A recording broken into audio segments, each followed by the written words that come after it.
ಶ್ರೀಗುರುಭ್ಯೋ ನಮಃ. ಹರಿ ಓಂ.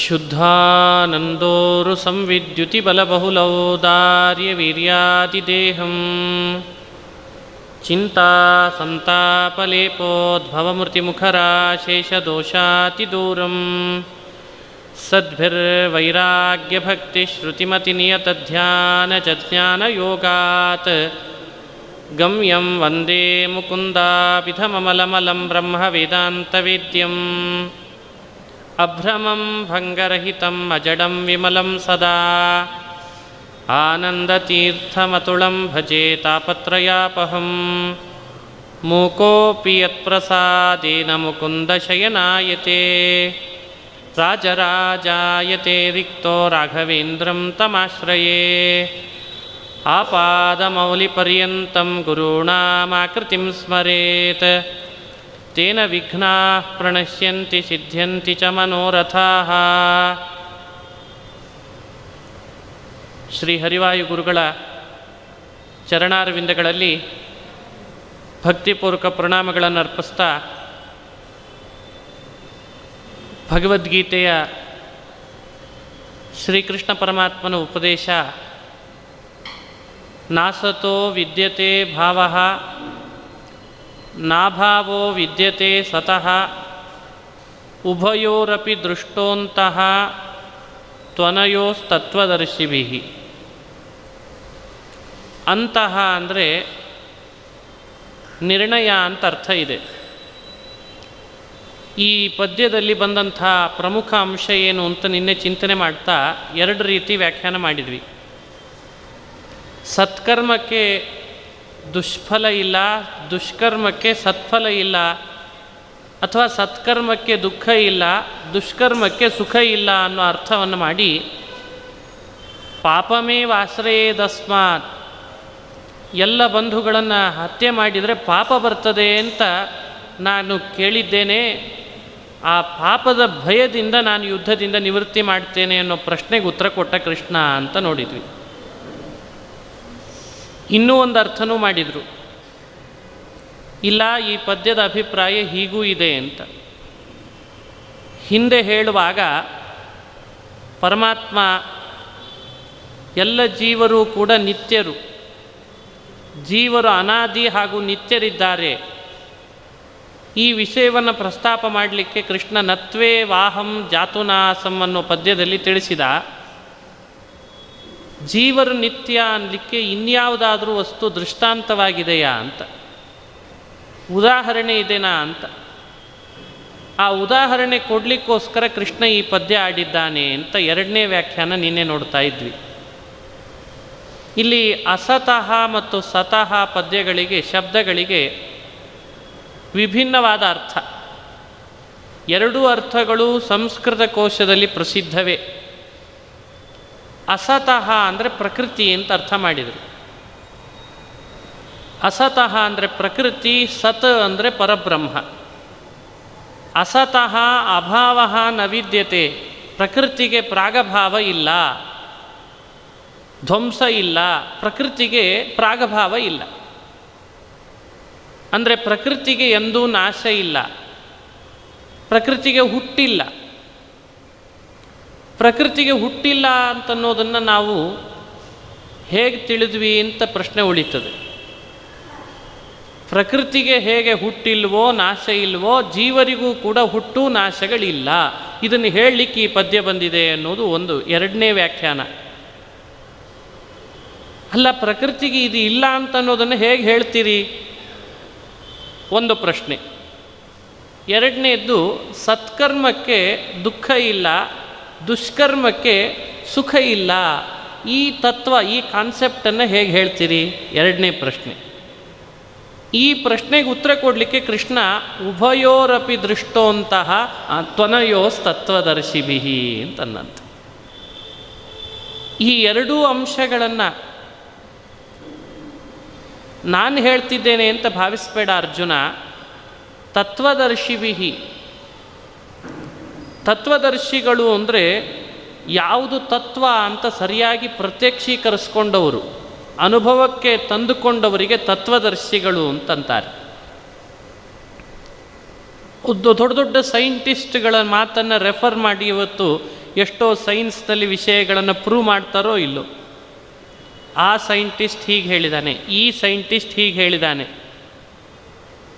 ಅವರದೆಲ್ಲ ಮಾತುಗಳು ಒಂದೊಂದು ವಿಷಯಗಳನ್ನು ಉಪಪಾದಿಸಲಿಕ್ಕೆ ಹೇಗೆ ಆಧಾರವಾಗ್ತದೋ ಹಾಗೆಯೇ ಕೃಷ್ಣ ಹೇಳಿದ ತತ್ವದರ್ಶಿಭಿಹಿ, ತತ್ವಗಳನ್ನು ಅನುಭವಾರೂಢ ಮಾಡಿಕೊಂಡವರ ಉಪದೇಶ ಪರಂಪರೆ ಅಂತ ಬೆಳೆಸ್ಕೊಂಡು ಬಂದ ಸಂಪ್ರದಾಯದಲ್ಲಿ ಈ ವಿಷಯ ಸಿದ್ಧವಾಗಿದೆ, ಅದೇ ಪ್ರಮಾಣವಾಗಿದೆ ಅಂತಂದಂತೆ. ಅಂತಹ ಅಂದರೆ ಉಪದೇಶ ಪರಂಪರಾ ರೂಪವಾಗಿ ಬೆಳೆಸ್ಕೊಂಡು ಬಂದ ಸಂಪ್ರದಾಯವೇ ಪ್ರಮಾಣ ಅಂತ ಅರ್ಥ. ಈ ಸಂಪ್ರದಾಯದೊಳಗೆ ಇದನ್ನು ಸ್ಪಷ್ಟಪಡಿಸ್ತಾರೆ. ಸತ್ಕರ್ಮ ಮಾಡಬೇಕು, ಅದಕ್ಕೆ ಸುಖ ಇರ್ತದೆ. ದುಷ್ಕರ್ಮ ಮಾಡಬಾರ್ದು, ಅದಕ್ಕೆ ಎಂದಿದ್ರೂ ದುಃಖ ಇದೆ. ಸತ್ಕರ್ಮಕ್ಕೆಂದು ದುಃಖ ಇಲ್ಲ, ದುಷ್ಕರ್ಮಕ್ಕೆಂದು ಕೂಡ ಸುಖ ಇಲ್ಲ. ಈ ಕಾನ್ಸೆಪ್ಟು ಉಪದೇಶ ಪರಂಪರೆಯಲ್ಲಿ ಸ್ಪಷ್ಟವಾಗಿ ನಮಗೆ ಸಂಪ್ರದಾಯದಲ್ಲಿ ಸಿದ್ಧವಾಗಿದೆ. ಹಾಗೆ ಪ್ರಕೃತಿ, ಕಾಲ, ಪುರುಷ ಇವರಿಗೂ ಕೂಡ ನಾಶ ಇಲ್ಲ, ಹುಟ್ಟಿಲ್ಲ ಅನ್ನುವ ಕಾನ್ಸೆಪ್ಟು ಕೂಡ ಈ ಉಪದೇಶ ಪರಂಪರೆಯಲ್ಲಿ ನಮಗೆ ಸ್ಪಷ್ಟವಾಗಿ ಸಿದ್ಧವಾಗಿದೆ. ಈ ಅರ್ಥವನ್ನಿಟ್ಟುಕೊಂಡು ಕೃಷ್ಣ ನಿರಾಧಾರವಾಗಿ ನಿತ್ಯ, ನಿರಾಧಾರವಾಗಿ ಅದು ಅನಾದಿ ಅನ್ನೋ ಮಾತುಗಳನ್ನು ಆಡಿದ್ದಲ್ಲ, ಆಧಾರ ಸಹಿತವಾಗಿಯೇ ಮಾತನಾಡ್ತಾನೆ ಅನ್ನೋದನ್ನು ಇಲ್ಲಿ ಸ್ಪಷ್ಟವಾಗಿ ನಾವು ವ್ಯಾಖ್ಯಾನ ಮಾಡ್ತೇವೆ. ಇದು ಒಂದು ಅಂಶ. ಇದಾದ ಮೇಲೆ ನಿನ್ನೆ ದಿವಸ ಈ ಪದ್ಯವನ್ನು ಸ್ವಲ್ಪ ಅನುಸಂಧಾನ ಮಾಡಿದ್ವಿ. ಮುಂದಿಂದು 17ನೇ ಪದ್ಯ. ಅವಿನಾಶಿತು ತದ್ವಿಧಿ ಏನ ಸರ್ವಮಿದಂ ತತಂ ವಿನಾಶಮವ್ಯಯಸ್ಯಾಸ್ಯ ನ ಕಶ್ಚಿತ್ ಕರ್ತುಮರ್ಹತಿ. ಇದು ತುಂಬ ವಿಸ್ತಾರವಾಗಿ ಹೇಳಬೇಕಾದ ಪದ್ಯ, ಆದ್ದರಿಂದ ನಾನು ಸ್ವಲ್ಪ ಮಾತ್ರ ಅಂಶ ನಿಮ್ಮ ಮುಂದೆ ನಿನ್ನೆ ಅನುಸಂಧಾನ ಮಾಡಿದ್ದೆ. ಏನು ಈ ಪದ್ಯ ಬರಲಿಕ್ಕೆ ಕಾರಣ, ಹಿಂದೇನೋ ಒಂದು ಪ್ರಶ್ನೆ ಬಂದಿರಬೇಕು, ಅದಕ್ಕೆ ಕೃಷ್ಣ ಇಲ್ಲಿ ಉತ್ತರ ಕೊಡ್ತಿದ್ದಾನೆ ಅಂತ ತೋರಿಸ್ಬೇಕಾಗ್ತದೆ. ಏನು ಪ್ರಶ್ನೆ ಅಂದರೆ, ನೀನು ಹೇಳಿದಿ ಕೃಷ್ಣ, ಪ್ರಕೃತಿ, ಕಾಲ, ಪುರುಷ, ಜೀವ ಇವರೆಲ್ಲರೂ ನಿತ್ಯ, ಇದು ಸಂಪ್ರದಾಯದಲ್ಲಿ ಪರಂಪರೆ, ಉಪದೇಶ ಪರಂಪರೆಯಲ್ಲಿ ಬಂದಿದೆ, ಅದೇ ಆಧಾರ ಅಂತ ಹೇಳಿದೆಲ್ಲ. ಅದರ ಮೇಲೆ ಪ್ರಶ್ನೆ ಉದ್ಭವಿಸ್ತಂತೆ. ಈ ಸಂಪ್ರದಾಯದಲ್ಲಿ ಕೆಲವು ಬಂದಿರ್ತಾವಲ್ಲ, ಅದು ಅವರವರು ಹಂಗೆ ಉಪಾಸನೆ ಮಾಡಲಿ ಅಂತ ಹೇಳಿರ್ತಾರಷ್ಟೆ. ವಸ್ತುಸ್ಥಿತಿ ಹಾಗೇನಿರಬೇಕಾಗಿಲ್ಲ. ಅವ್ರು ಹಾಗೆ ನಡ್ಕೊಂಡು ಬರಲಿ ಅಂತ ಹಾಗೆ ಹೇಳ್ಕೊಂಡು ಬಂದುಬಿಟ್ಟಿರ್ತಾರೆ, ಹಿಂಗೆ ನೀವು ಉಪಾಸನೆ ಮಾಡಿರಿ ಅಂತ. ಹೀಗಾಗಿ ಅದನ್ನೇ ನಾವು ಪ್ರಮಾಣ ಅಂತ ಆಧರಿಸಬೇಕಾದ ಅವಶ್ಯಕತೆ ಏನಿಲ್ಲ. ಜೀವನಿತ್ಯ ಯಾವುದರಂತೆ ಅಂತ ಕೇಳಿದರೆ ಪ್ರಕೃತಿಯಂತೆ ಅಂತಂದು ಕೃಷ್ಣ. ಕಾಲದಂತೆ, ಪ್ರಕೃತಿಯಂತೆ ಅಂತ ನೀನು ಹೇಳ್ತೀವಿ. ಪ್ರಕೃತಿ ಕಾಲಗಳು ನಿತ್ಯ ಯಾಕೆ ಅಂತ ಪ್ರಶ್ನೆ ಕೇಳಿದರೆ, ಸಂಪ್ರದಾಯದಲ್ಲಿ ಉಪದೇಶ ಪರಂಪರೆಯಲ್ಲಿ ಹಾಗೇ ನಡ್ಕೊಂಡು ಬಂದಿದೆ, ತತ್ವಾನುಭವಿಗಳೆಲ್ಲ ಅದನ್ನು ಹೇಳ್ಕೊಂಡು ಬಂದಿದ್ದಾರೆ ಅಂತ ಪ್ರಮಾಣ ಕೊಟ್ಟು. ಸಂಪ್ರದಾಯದಲ್ಲಿ ಹೇಳ್ಕೊಂಡು ಬಂದದ್ದನ್ನೆಲ್ಲ ಅಷ್ಟು ಸುಲಭ ಆಧಾರ ಅನ್ಲಿಕ್ಕಾಗ್ತದಾ? ಇದೊಂದು ಪ್ರಶ್ನೆಗೆ ಏನು ಉತ್ತರ ಅನ್ನೋದು ಒಂದು. ಇನ್ನೂ ಒಂದು ಅಂಶನೂ ಇದೆ. ಇನ್ನೊಂದು ಅಂಶ ಏನು ಅಂದರೆ, ಕೃಷ್ಣ ಇದು ನಿತ್ಯ, ಇದು ಅನಾದಿ ಅಂತ ನಾವು ಗುರುತಿಸ್ಬೇಕಾದ್ರೆ ಅದಕ್ಕೊಂದು ಸರಿಯಾದ ಏನಾದರೂ ಯುಕ್ತಿ ಇದೆನಾ ಅಂತ ಪ್ರಶ್ನೆ. ಲೋಕದಲ್ಲಿ ಯುಕ್ತಿ ಕೊಟ್ಟಾಗ ಬಹುಬೇಗ ಒಪ್ಕೊಳ್ತಾರೆ, ಅದು ಗಟ್ಟಿ ಆಗ್ತದೆ. ಏನಾದರೂ ಯುಕ್ತಿ ಇದ್ದು ನೀನು ಹೇಳ್ತೀಯಾ ಅಥವಾ ಹಾಗೆ ಹೇಳ್ತೀಯಾ? ಈ ಎರಡೂ ಪ್ರಶ್ನೆಗೆ ಉತ್ತರ ಕೊಡಲಿಕ್ಕೋಸ್ಕರನೇ ಕೃಷ್ಣ ಈ ಮಾತನ್ನಾಡಿದ್ದಾನೆ. ಅವಿನಾಶಿತು ತದ್ವಿಧಿ ಏನ ಸರ್ವಮಿದಂ ತತಂ ಅನ್ನೋ ಮಾತು ಬಂತದ್ದು. ನೀನು ಕೇಳೋ ಪ್ರಶ್ನೆಗೆ ಇಲ್ಲಿ ಸ್ಪಷ್ಟವಾದ ಉತ್ತರ ಇದೆ. ಸಂಪ್ರದಾಯದಲ್ಲಿ ಬಂದಿದೆ ಎಂದು ಮಾತ್ರಕ್ಕೆ ಅದನ್ನು ಅಲ್ಲಗಳಿಬಾರ್ದು. ಯಾವುದನ್ನು ಅಲ್ಲಗಳಿಬೇಕು ಅಂದರೆ, ಒಂದು ಸಂಪ್ರದಾಯಕ್ಕೆ ಇನ್ನೊಂದು ಪ್ರಮಾಣದ ವಿರೋಧ ಬಂದಾಗ ಅದನ್ನು ಅಲ್ಲಗಳಿಬೇಕಂತೆ. ಯಾವ ಸಂಪ್ರದಾಯಕ್ಕೆ ವಿರೋಧ ಇಲ್ಲ ಅದನ್ನು ಅಲ್ಲಗಳಿಲಿಕ್ಕೆ ಬರಲ್ಲ, ಅದನ್ನು ನಿರಾಧಾರ ಅನ್ಲಿಕ್ಕೆ ಬರಲ್ಲ. ಹೀಗಾಗಿ ನಾವು ಬಹಳ ಎಚ್ಚರಿಕೆಯಿಂದ ನಮ್ಮ ಬದುಕಿನಲ್ಲಿ ವಿಷಯಗಳನ್ನು ನಿರ್ಧಾರ ಮಾಡ್ಕೊಳ್ತಿರ್ತೇವೆ. ಇದು ಒಂದು ಅಂಶ. ಎರಡನೇ ಅಂಶ ನೀನು ಕೇಳಿದಿ, ಏನು ಯುಕ್ತಿ ಜೀವನಿತ್ಯ ಅಂತನ್ಲಿಕ್ಕೆ ಏನು ಯುಕ್ತಿ ಅಂತಂದು ಸರಳವಾದ ಯುಕ್ತಿ ಕೃಷ್ಣ ಕೊಟ್ಟ. ಯಾವುದು ದೇಶತಃ ವ್ಯಾಪಿಸಿರ್ತದೋ ನೋಡ್ರಿ, ಕೃಷ್ಣನ ಮಾತಿನಲ್ಲಿ ಹೇಳೋದಾದರೆ ಯಾವುದು ದೇಶತಃ ಅನಂತ ಅಂತ ಕರೆಸ್ಕೊಳ್ತದೋ ಅದೆಲ್ಲವೂ ನಿತ್ಯ ಅಂತ ತಿಳ್ಕೊ. ಎಂಥ ಯುಕ್ತಿ! ಹೇಗೆ? ಅದಕ್ಕೊಂದೇನಾದರೂ ಉದಾಹರಣೆ ಬೇಕಲ್ಲ. ದೇಶತಃ ವ್ಯಾಪಿಸಿರೋದೆಲ್ಲವೂ ನಿತ್ಯವೇ, ನಾಶ ಆಗಲ್ಲ. ಉದಾಹರಣೆ ಯಾವುದು ಅಂದರೆ ವರ್ಣಗಳಂತೆ ಅಂತಂತಾನಂತೆ. ವರ್ಣಗಳೆಲ್ಲವೂ ಕೂಡ ನಿತ್ಯ. ನಿಮಗೆ ಆಶ್ಚರ್ಯ ಆಗ್ತದೆ, ಇಲ್ಲಿ ಗ ಅಂದರೆ ಅಲ್ಲಿಯೂ ಗ ಕೇಳಿಸ್ತದೆ, ಇಲ್ಲಿ ಕ ಅಂದರೆ ಅಲ್ಲಿಯೂ ಕ ಕೇಳಿಸ್ತದೆ. ವಿಚಾರ ಮಾಡಿರಿ, ಅಂದದ್ದು ಇಲ್ಲಿ ಕೇಳಿಸಿದ್ದು ಅಲ್ಲಿ. ಕ ಇಲ್ಲೇ ಇರೋದಾಗಿದ್ದರೆ ಅಲ್ಲಿ ಕೇಳಿಸ್ಬಾರ್ದಾಗಿತ್ತಲ್ಲ. ಅಷ್ಟೇ ಅಲ್ಲ, ಎಂದೋ ಒಂದಿನ ಕೇಳಿದಂಥ ಗ ಇನ್ನೆಂದೋ ಒಂದು ದಿವಸ ಕೇಳಿದಾಗಲೂ ಕೂಡ ಅವತ್ತು ಕೇಳಿದ ಗ ಇವತ್ತು ಕೇಳಿಸ್ತಾ ಇದೆ ಅಂತಂತದ್ದು. ಹಾಗಾದರೆ ವರ್ಣಗಳು, ಸಂಸ್ಕೃತ ವರ್ಣಮಾಲೆ 51 ಇದ್ದಾವೆ. ಅದಿಂದ ಆರಂಭ ಆಗಿ 51 ವರ್ಣಮಾಲೆಗಳಿದ್ದಾವೆ. ಆ 51 ವರ್ಣಮಾಲೆಗಳು ಇಡೀ ಆಕಾಶವನ್ನು ವ್ಯಾಪಿಸಿವೆ. ವ್ಯಾಪಿಸಿದ್ರಿಂದಲೇ ನಾವು ಆಡುವ ಕಮ್ಯುನಿಕೇಷನ್, ಏರ್ಟೆಲ್, ಇವತ್ತು ನಾವು ಆಡುವ ಪ್ರತಿಯೊಂದು ಶಬ್ದಗಳು ಇಲ್ಲಿ ಆಡಿದ್ದು ಅಲ್ಲಿ, ಅಲ್ಲಿ ಆಡಿದ್ದು ಇಲ್ಲಿ, ಎಲ್ಲ ಕಡೆ ಕೇಳಿಸ್ತದಂತೆ. ಕೃಷ್ಣ ಯಾವುದು ವ್ಯಾಪಿಸಿದೆಯೋ ಅದಕ್ಕೆ ನಾಶ ಇಲ್ಲ. ಇದೊಂದು ಸಾಮಾನ್ಯ ನಿಯಮ. ಇದಕ್ಕೆ ಉದಾಹರಣೆ ಯಾವುದು? ವರ್ಣಗಳು.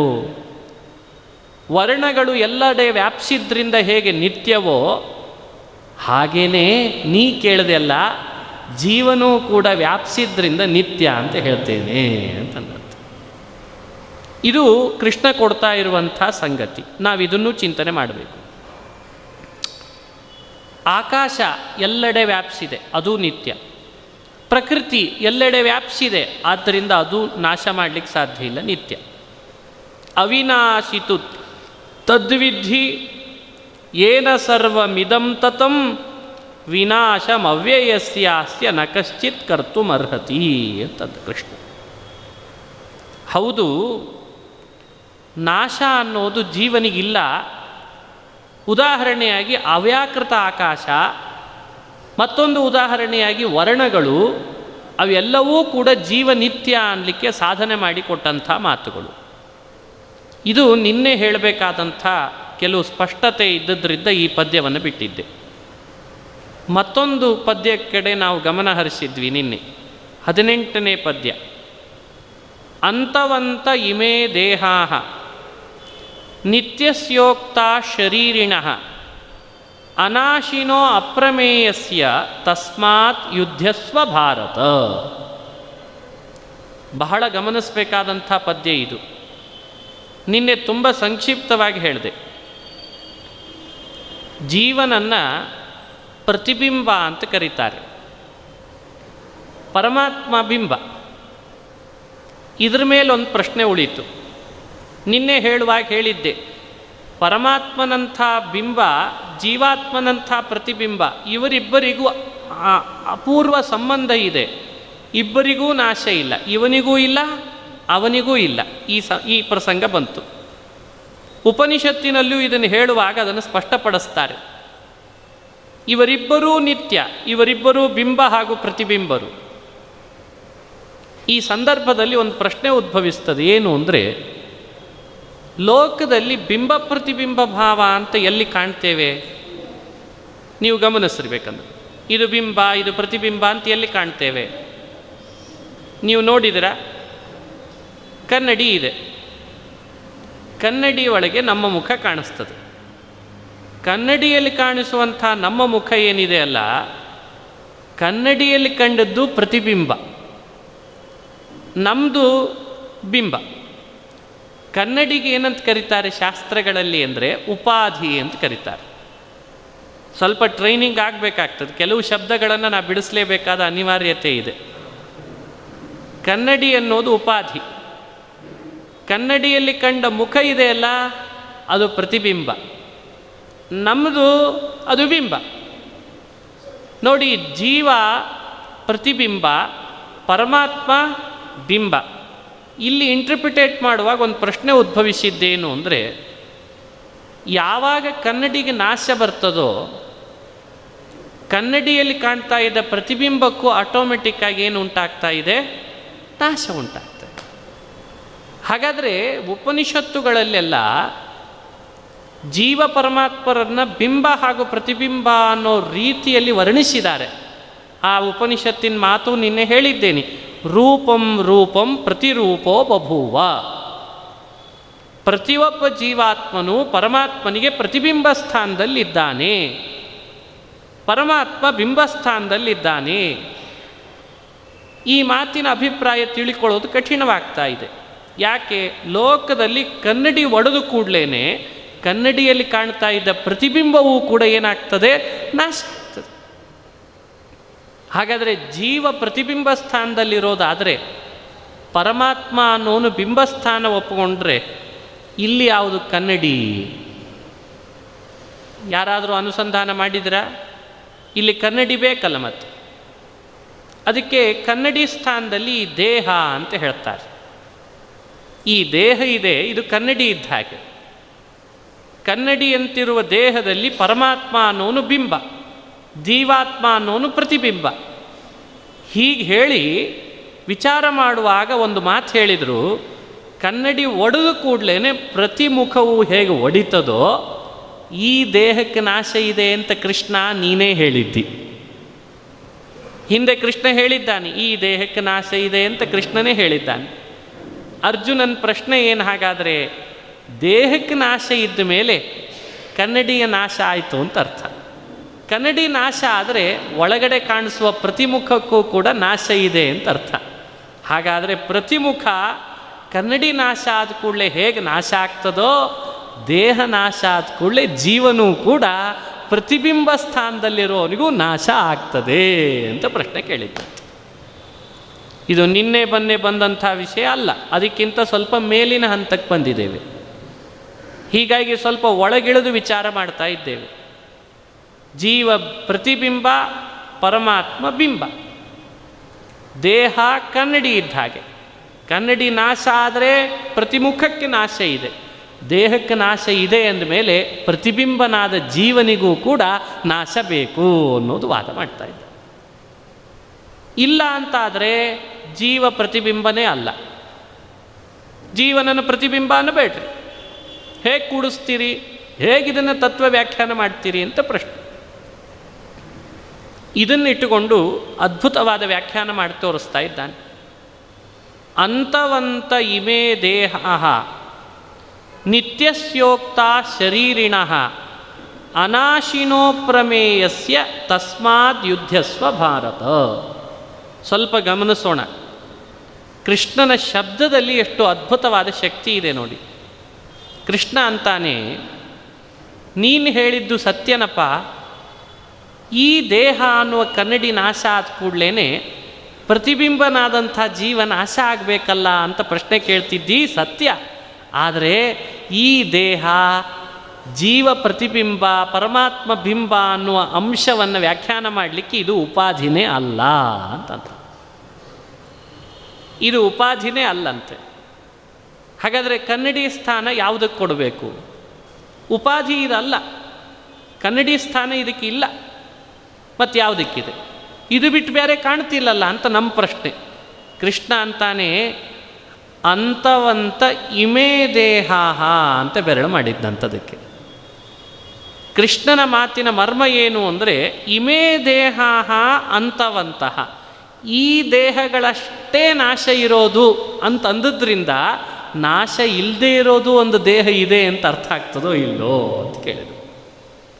ಇಂಟರ್ಪ್ರಿಟೇಟ್ ಎಷ್ಟು ಸ್ವರಸವಾಗಿದೆ ನೋಡ್ರಿ. ಯಾವಾಗಲೂ ಅಷ್ಟೆ, ಈ ದೇಹಕ್ಕೆ ನಾಶ ಇದೆನೋ ಅಂತ ಸ್ಟ್ರೆಸ್ ಕೊಡುವಾಗ ನಾಶ ಇಲ್ಲದೆ ಇರೋದು ಒಂದು ದೇಹ ಇದೆ ಅಂತ ನಮಗೆ ಕೂಡಲೇ ಹೊಳಿತದೋ ಇಲ್ಲೋ. ಅದಕ್ಕೆ ಕೃಷ್ಣ ಅಂತವಂತ ಇಮೇ ದೇಹ ಅಂತ ಸ್ಟ್ರೆಸ್ ಕೊಟ್ಟಿದ್ದಾನೆ. ಕೊಟ್ಟಿದ್ದರಿಂದ ಏನು ತೋರಿಸಿದ ಅಂದರೆ, ನಾಶ ಇಲ್ಲದೆ ಇರೋದು ಒಂದು ದೇಹ ಇದೆ ಅಂತ ಸ್ಪಷ್ಟಪಡಿಸಿದ್ದಾನಂತೆ. ಏನು ಹಾಗಂದ್ರೆ ಅರ್ಥ, ಅಭಿಪ್ರಾಯ ಇಷ್ಟು. ನಾವು ನೀವು ಅನುಭವಿಸ್ತಾ ಇರುವ ಈ ಸ್ಥೂಲ ದೇಹ ಇದಕ್ಕಿಂದಲ್ಲ ನಾಳೆ ನಾಶ ಆಗ್ತದೆ. ಆದರೆ ಇದ್ರ ಒಳಗೆ ಒಂದು ದೇಹ ಇದೆ. ಆ ದೇಹ ಎಂಥದ್ದು? ಅದಕ್ಕೇನು ಹೆಸರು ಅಂದರೆ ಸ್ವರೂಪ ದೇಹ ಅಂತ ಕರೀತಾರೆ. ನೋಡಿ, ಭಗವದ್ಗೀತೆ ಅನುಸಂಧಾನ ಮಾಡ್ತಾ ಹೋದರೆ ಏನೆಲ್ಲ ಹೊಸ ಹೊಸ ವಿಷಯಗಳು ಚಿಂತನೆಗೆ ಬರ್ತದೆ. ಮೇಲಿರುವ ಈ ದೇಹಕ್ಕೆ ನಾಶ ಇದೆ, ಆದರೆ ಒಳಗಿರುವಂಥ ಒಂದು ದೇಹ ಇದೆ ಜೀವನಿಗೆ. ಅದಕ್ಕೆ ಜೀವ ಎಷ್ಟು ಹಳೆಬನೋ ಆ ದೇಹವು ಅಷ್ಟೇ ಹಳೆಯದಂತೆ. ಅದು ಜೀವನಿಂದ ಬೇರ್ಪಡಿಸ್ಲಿಕ್ಕಾಗದ ದೇಹ. ಅದು ಲಿಂಗದೇಹ ಅಲ್ಲ, ಅದು ಅನಿರುದ್ಧ ದೇಹವೂ ಅಲ್ಲ, ಅದು ಈ ಕಾಣಿಸ್ತಾ ಇರುವ ಸ್ಥೂಲ ದೇಹವೂ ಅಲ್ಲ. ಆ ದೇಹ ಎಂಥದ್ದು ಅಂದರೆ ಜೀವನಿಂದ ಏನು ಮಾಡಿದರೂ ಬೇರ್ಪಡಿಸ್ಲಿಕ್ಕಾಗದ ಸ್ವರೂಪ ದೇಹ ಅಂತ ಹೆಸರು ಅದಕ್ಕೆ. ನೋಡಿ, ಅಂಥ ಒಂದು ಅಪೂರ್ವವಾದ ದೇಹ ಒಳಗಿದೆ. ಅದಕ್ಕೆ ಸ್ವರೂಪ ದೇಹ ಅಂದರೆ ಸ್ವರೂಪ ದೇಹ ಅಂಥೇಳಿ ಕರಿಬೇಕದನ್ನು. ಅದು ಜೀವನನ್ನು ಎಂದೂ ಬೇರ್ಪಡಿಸ್ಲಿಕ್ಕೆ ಸಾಧ್ಯ ಇಲ್ಲ. ಅದು ನಿತ್ಯ ದೇಹ. ಅದಕ್ಕೆ ಕೃಷ್ಣ ಏನು ಮಾಡಿದ, ಇಮೇ ದೇಹ ಅಂತವಂತಹ, ಈ ದೇಹಗಳಷ್ಟೇ ನಾಶ ಆಗ್ತಾವೋ, ಈ ದೇಹಗಳಷ್ಟೇ ನಾಶ ಆಗ್ತಾವೋ ಅಂತ ಸ್ಟ್ರೆಸ್ ಕೊಡುವಾಗ ನಾಶ ಆಗದ ದೇಹವನ್ನು ಗುರುತಿಸಬೇಕಾಗ್ತದಾದ್ದರಿಂದ ನಾಶ ಆಗದ ದೇಹಗಳು ಅಂತೇನು ಸ್ವರೂಪ ದೇಹ ಇದೆ ಅವುಗಳನ್ನು ಕನ್ನಡಿ ಸ್ಥಾನದಲ್ಲಿ ತೋರಿಸ್ಬೇಕಂತ. ಈಗ ಸ್ಪಷ್ಟ ಆಯಿತು. ಸ್ವರೂಪ ದೇಹಕ್ಕೆ ನಾಶ ಇಲ್ಲ, ನಿತ್ಯವಾಗಿವೆ, ಅವು ಕನ್ನಡಿ. ಜೀವ ಪ್ರತಿಬಿಂಬ, ಪರಮಾತ್ಮ ಬಿಂಬ. ಬಿಂಬನಾದಂಥ ಪರಮಾತ್ಮನಿಗೆ ಸ್ವರೂಪ ದೇಹ ಅನ್ನೋ ಕನ್ನಡಿ ಒಳಗೆ ಪ್ರತಿಬಿಂಬ ಸ್ಥಾನದಲ್ಲಿ ಜೀವ ಇರುವಾಗ ಯಾವುದಕ್ಕೂ ನಾಶ ಪ್ರಶ್ನೆಯೇ ಇಲ್ಲ ಅಂತಂತಾರೆ. ನಾವು ತಿಳಿದದ್ದೇ ಬೇರೆ ಆಯಿತು, ಕೃಷ್ಣ ಹೇಳುವ ಅಂಶವೇ ಬೇರೆ ಆಯಿತು. ಅದಕ್ಕೆ ನಾವು ಒಳಗಿಳಿದು ಚಿಂತನೆ ಮಾಡಿದಾಗ ಈ ಅಭಿಪ್ರಾಯ ಸ್ಪಷ್ಟ ಆಗ್ತದೆ. ನೋಡಿ, ನಾವು ನೀವು ಅನುಸಂಧಾನ ಮಾಡಬೇಕಾದ್ರೆ ಪರಮಾತ್ಮ ಎಷ್ಟು ಗಟ್ಟಿಗೊಳಿಸ್ತಾನೆ ಜೀವನ ನಿತ್ಯತ್ವವನ್ನು ಅನ್ಲಿಕ್ಕೆ ಈ ಪದ್ಯದಲ್ಲಿ ಎಷ್ಟು ಸ್ಪಷ್ಟ ಹೇಳಿದ್ದಾನೆ ನೋಡಿ. ಅಂತವಂತ ಇಮೇ ದೇಹ ಅನಾಶಿನೋ ಅಪ್ರಮೇಯಸ್ಯ. ಎಂಥ ಮಾತು! ಅನಾಶಿನೋ ಅಪ್ರಮೇಯಸ್ಯ ತಸ್ಮಾತ್ ಯುದ್ಧಸ್ವ ಭಾರತ. ಅಲ್ಲ, ಪರಿಮಿತಿ ಆದರೂ ಒಪ್ಪಬೇಕೋ ಬೇಡವೋ ಅಂತ. ಪರಿಮಿತಿ, ಅದಕ್ಕೆ ಕೃಷ್ಣ ಅಂದ ಪರಿಮಿತಿನೂ ಒಪ್ಪಬೇಕಾಗಿಲ್ಲ. ಯಾರಿಗೂ ಒಪ್ಪಬೇಕಾಗಿಲ್ಲ. ಬಿಂಬನಾದ ಪರಮಾತ್ಮ ಇದ್ದಾನಲ್ಲ, ಅವ ಎಂದಿದ್ರೂ ಅಪರಿಮಿತನೇ. ಅದಕ್ಕೆ ಅಪ್ರಮೇಯಸ್ಯ ಅಂದರೆ ಅಪರಿಮಿತ ಅಂತ ಅರ್ಥ ಮಾಡ್ತಾರೆ. ಅನಾಶಿನೋ ಅಪ್ರಮೇಯಸ್ಯ ತಸ್ಮಾತ್ ಯುದ್ಧಸ್ವ ಭಾರತ. ಸೂತ್ರಗಳಲ್ಲೆಲ್ಲ ಸ್ಪಷ್ಟಪಡಿಸ್ತಾರೆ. ಪರಮಾತ್ಮ ಜೀವಾತ್ಮರು ಬಿಂಬ ಹಾಗೂ ಪ್ರತಿಬಿಂಬ ಅಂದರೆ ಅರ್ಥ ಏನು?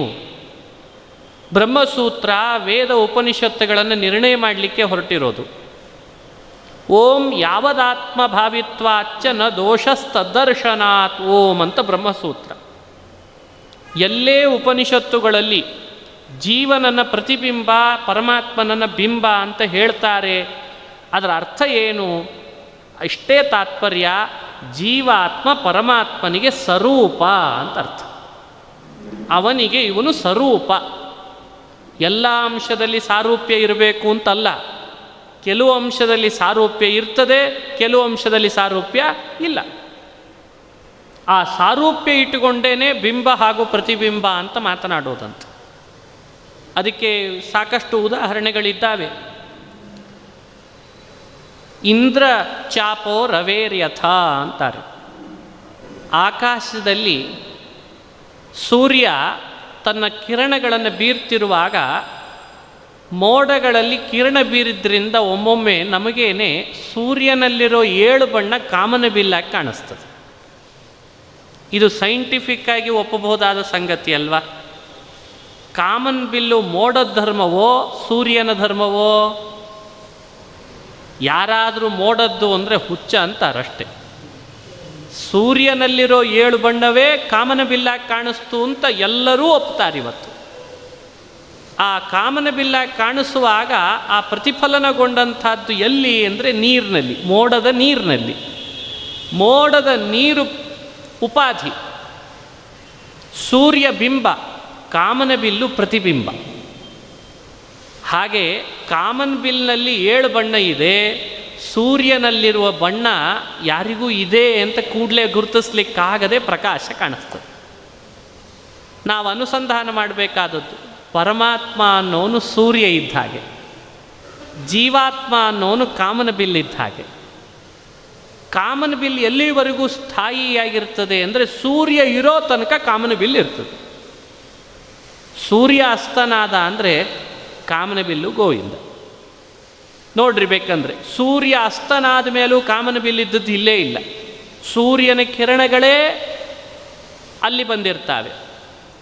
ಕಾಮನಬಿಲ್ಲು ಸೂರ್ಯನಿಗೆ ಪೂರ್ಣ ಅಧೀನ, ಅಷ್ಟು ಪರಾಧೀನ ಸೂರ್ಯನಿಗೆ.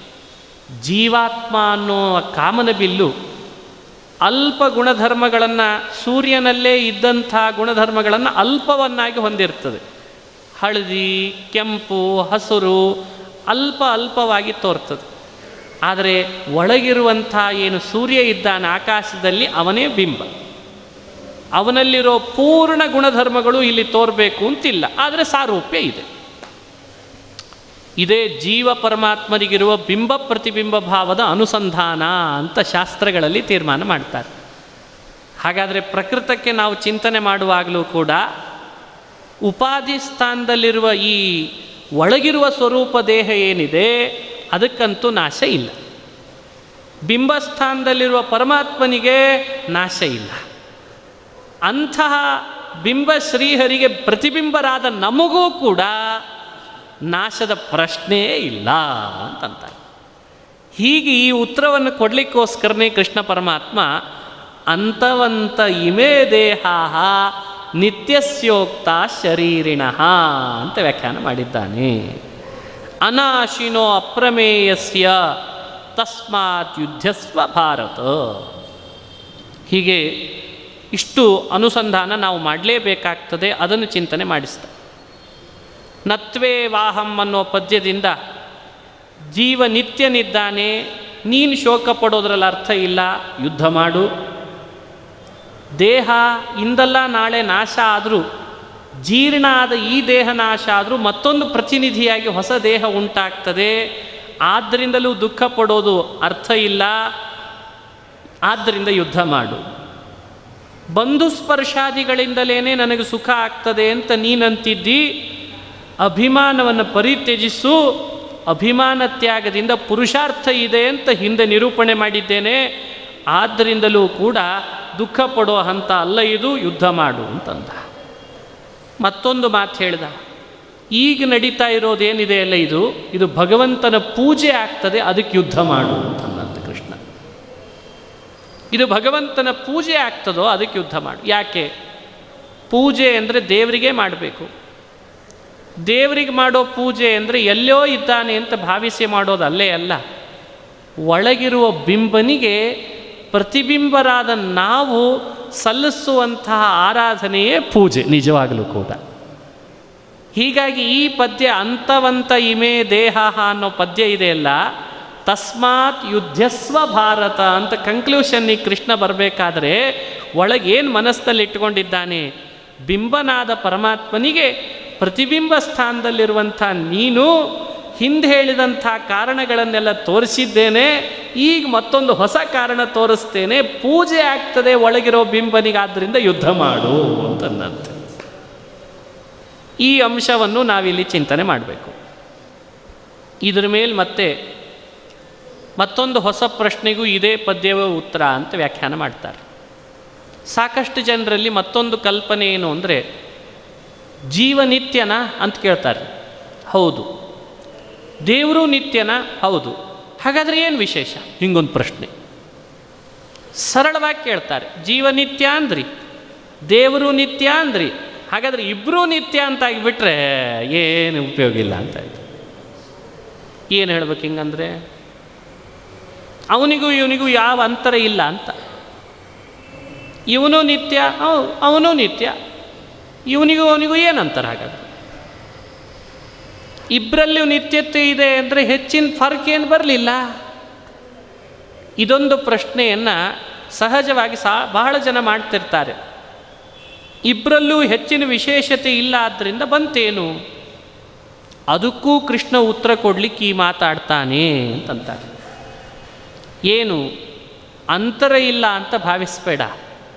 ನಿತ್ಯತ್ವ ವಿಷಯದೊಳಗೆ ಅವನಿಗೂ ಇವನಿಗೂ ಅಂತರ ಇಲ್ಲದೆ ಇರ್ಬೋದು, ಆದರೆ ಎಷ್ಟೇ ಆಗಲಿ ಅವನಲ್ಲಿ ಪೂಜ್ಯತೆ ಇದೆ, ಇವನಲ್ಲಿ ಪೂಜಕತೆ ಇದೆ ಅಂತಂತಾನಂತ. ಅವ ಪೂಜ್ಯ, ಇವ ಪೂಜಕ. ಹೇಗೆ ಹೇಳ್ತೀರಿ? ಹೇಗೆ ತಿಳಿಸ್ಬೇಕು ಈ ವಿಷಯವನ್ನು? ಅದಕ್ಕೋಸ್ಕರ ಕೃಷ್ಣ ಪರಮಾತ್ಮ ಈ ಪದ್ಯದಲ್ಲಿ, ಹಿಂದಿನ ಪದ್ಯ ಹಾಗೂ ಈ ಪದ್ಯದಲ್ಲಿ ಏನು ಹೇಳ್ದ ಅಂದರೆ, ಜೀವ ಕಾಲತಃ ನಿತ್ಯ ಆಗಿದ್ದಾನೆ, ಆದರೆ ಪರಮಾತ್ಮ ದೇಶತಃ, ಗುಣತಃ, ಕಾಲತಃ ಮೂರರಿಂದ ನಿತ್ಯನಾಗಿದ್ದಾನೆ. ಫರಕ್ ಬಂತೋ ಇಲ್ಲೋ? ಹಿಂದಿನ ಪದ್ಯದಲ್ಲಿ ಹೇಳುವಾಗ ಏನಂದಿದ್ದಾನೆ? ಏನ ಸರ್ವಮಿದಂ ತತಂ ಅವಿನಾಶಿತು ತದ್ವಿಧಿ ಅಂತಂದಿದ್ದಾನೆ. ಇದೆಲ್ಲವೂ ಯಾರಿಂದ ವ್ಯಾಪಿಸಲ್ಪಟ್ಟಿದೆಯೋ ಅವ ಎಂದಿದ್ರೂ ಅವಿನಾಶಿ. ಆ ಮಾತಿಗೆ ಎರಡರ್ಥ. ಏನರ್ಥ? ಜೀವನಿಗೂ ಪರಮಾತ್ಮನಿಗೂ ಇರೋ ಅಂತರವನ್ನು ಸ್ಪಷ್ಟಪಡಿಸ್ತಾನಂತೆ ಕೃಷ್ಣ. ಜೀವ ಗುಣತಃ ವ್ಯಾಪಿಸಲಿಲ್ಲ, ದೇಶತಃ ವ್ಯಾಪಿಸಲಿಲ್ಲ, ಆದರೆ ಕಾಲತಃ ವ್ಯಾಪಿಸಿದ. ಸ್ವಲ್ಪ ಕನ್ಫ್ಯೂಸ್ ಆಗ್ತದೆ. ಇದೊಂದು ಶಾಸ್ತ್ರೀಯ ಶಬ್ದ. ಏನಿದು ದೇಶತಃ ವ್ಯಾಪಿಸೋದು, ಕಾಲತಃ ವ್ಯಾಪಿಸೋದು? ಬಹಳ ಜನ ವಿದ್ವಾಂಸರು ಪ್ರವಚನದಲ್ಲಿ ಹೇಳಿ ಹೋಗಿಬಿಡ್ತೇವೆ. ಅರ್ಥ ಮಾಡ್ಕೊಳ್ಳೋ ಸಂಗತಿ ಬಹಳ ಚೆನ್ನಾಗಿದೆ. ಕಾಲತಃ ವ್ಯಾಪಿಸೋದು, ದೇಶತಃ ವ್ಯಾಪಿಸೋದು ಅಂದರೆ ಇಷ್ಟೇ ತಾತ್ಪರ್ಯ. ಕಾಲ ಇದ್ದಷ್ಟು ಇರೋದು, ದೇಶ ಇದ್ದಷ್ಟು ಇರೋದು, ಅದು ಕಾಲತಃ ದೇಶತಃ ವ್ಯಾಪಿಸೋದು. ಸುಲಭ ಇದೆ. ಕಾಲ ಎಷ್ಟದ ಅಷ್ಟಿರೋದು. ಕಾಲ ಎಷ್ಟರ ಮಟ್ಟಿಗದ? ಇವತ್ತದ, ನಾಳೆ ಅದ, ನಾಡದ್ದದ, ಅಚ್ಚೆ ನಾಡದ್ದದ, ಹಿಂದದ, ಹಿಂದೂ ಇತ್ತು, ಅದು ಕಾಲ ಅದ. ಕಾಲ ಇದ್ದಷ್ಟು ಇದ್ದಾನೆ ಜೀವ, ಆದ್ದರಿಂದ ಕಾಲತಃ ವ್ಯಾಪಿಸಿರುವವ ಅಂತ ಕರಿತೇವೆ. ದೇಶತಃ ವ್ಯಾಪಿಸಿರೋದು ಅಂದರೆ ದೇಶ ಇದ್ದಲ್ಲೆಲ್ಲ ಇರೋದು.